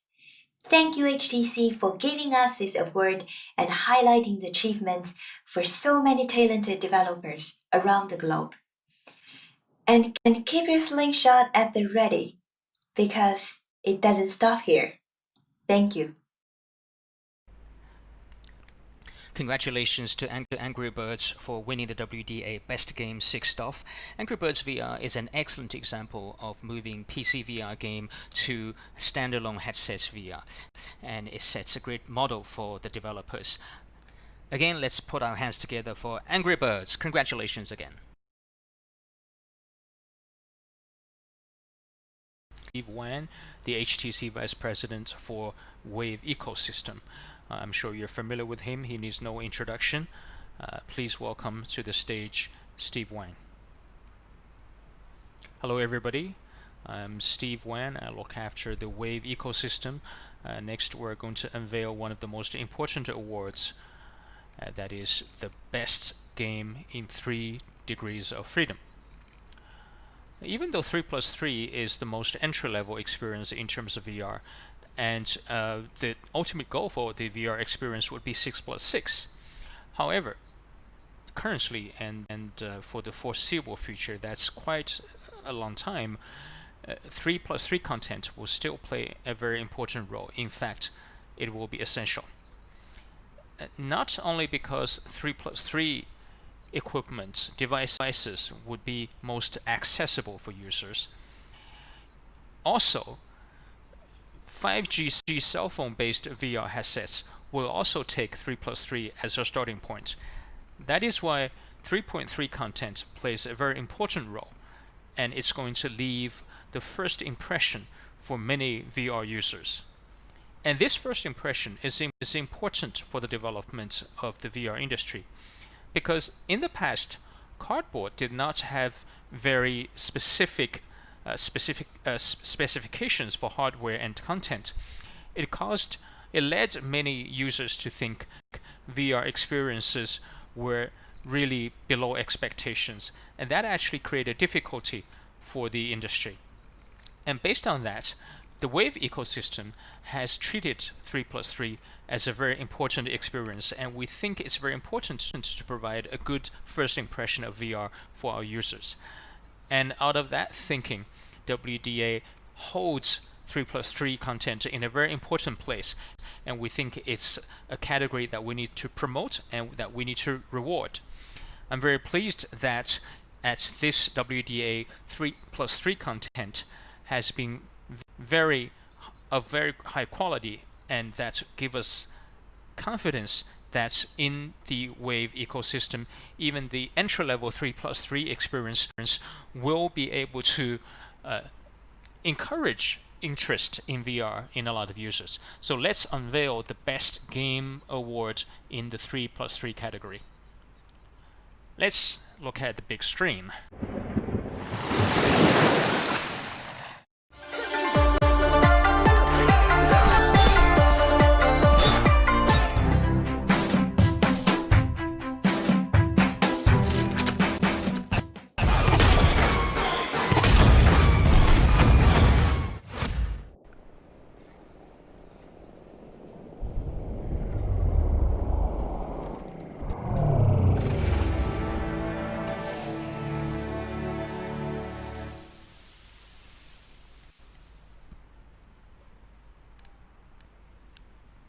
We've got representatives representing the 3 nominees here. On the left, we have Kingdom of Blades. In the middle, Heroes Battle. And on the right, we have Fancy Skiing 3 Pro. And I'm going to ask Steve to press the button and unveil the winner. All right. Who do you think is going to win? Here we go. The winner of 3DOF Best Game Award is Kingdom of Blades. Let's hear from the makers of Kingdom of Blades, Chess Star Studios CEO Hui Xiumo. I am thrilled. Who would have thought in 2020 we were going to win this heavyweight award? That is the WDA. I want to thank my team. I want to thank everyone who has supported us. Thank you. This belongs to you as well. Since we started working on VR content in 2015, it's been 5 years. The biggest gain from this experience was witnessing the development of the VR industry. It wasn't easy. Chess Star Studios has been committed to creating original content. It's been 5 years, and we really worked hard to create something that we could be proud of. In 2019, people started hearing about 5G plus VR. So I wanted to create content that supported 6DOF and 3DOF at the same time. From the beginning of this year, we started implementing these ideas. Neon Boost and Kingdom Blades were both made in the 3DOF mode. After contemplating the question for these few years, we have made great progress in 3DOF content. There were effects that we didn't think that could be achieved in 3DOF. We did, especially with Kingdom of Blades 3DOF. The original version was 6DOF. In order to find the best feel for the hacking movement with a 3DOF handset, we kept changing our algorithm. We changed many parameters. We changed the distance to the boss because there was a lot of work to do. We were only able to publish 3 chapters so far. So with this encouragement, we're going to work even harder and publish more chapters as soon as possible. I also want to mention the game City Avenger. With the 3DOF hand controls, we were able to achieve movements, jumps, bullet time, throwing of grenade, driving. So to put so many actions onto a small 3DOF hand control and making all the movements natural and smooth, we were surprised by ourselves. They were pretty good. Then we have Neon Sprint. This game was intended to support 3DoF and 6DoF at the same time. We demoed the game in 2019 at the developers conference. We explained the process of creation. Eventually, we were quite happy with what came out. And I want to thank, of course, VIVEPORT, providing an excellent platform and an excellent support team. Wave allowed us to be able to develop for multiple devices and save a lot of time. And the membership service allow us to get more downloads and boost our income. And we have been able to publicize ourselves at VIVEPORT's offline events. We went to a few offline experience events with VIVEPORT. And this is a really reliable partner. Because of VIVEPORT, we can be steadfast on the path of developing VR content. Thank you. Congratulations to Kingdom of Blades for winning the best game in the 3DoF category. The 3 nominees are all very well produced, and I highly recommend them. Kingdom of Blades, apart from the 3DoF winning version, it also has a 6DoF version on VIVEPORT. Also great to play. Again, let's put our hands together for Chesstar Studios. Congratulations. Thank you very much, Steve. Now we have come to the end of the WDA ceremony. Thank you for taking the time to be here with us. I'm sure all have learned a lot in this feast of great ideas. Let us ride the wave together for a better future. We look forward to seeing you again in the next WDA.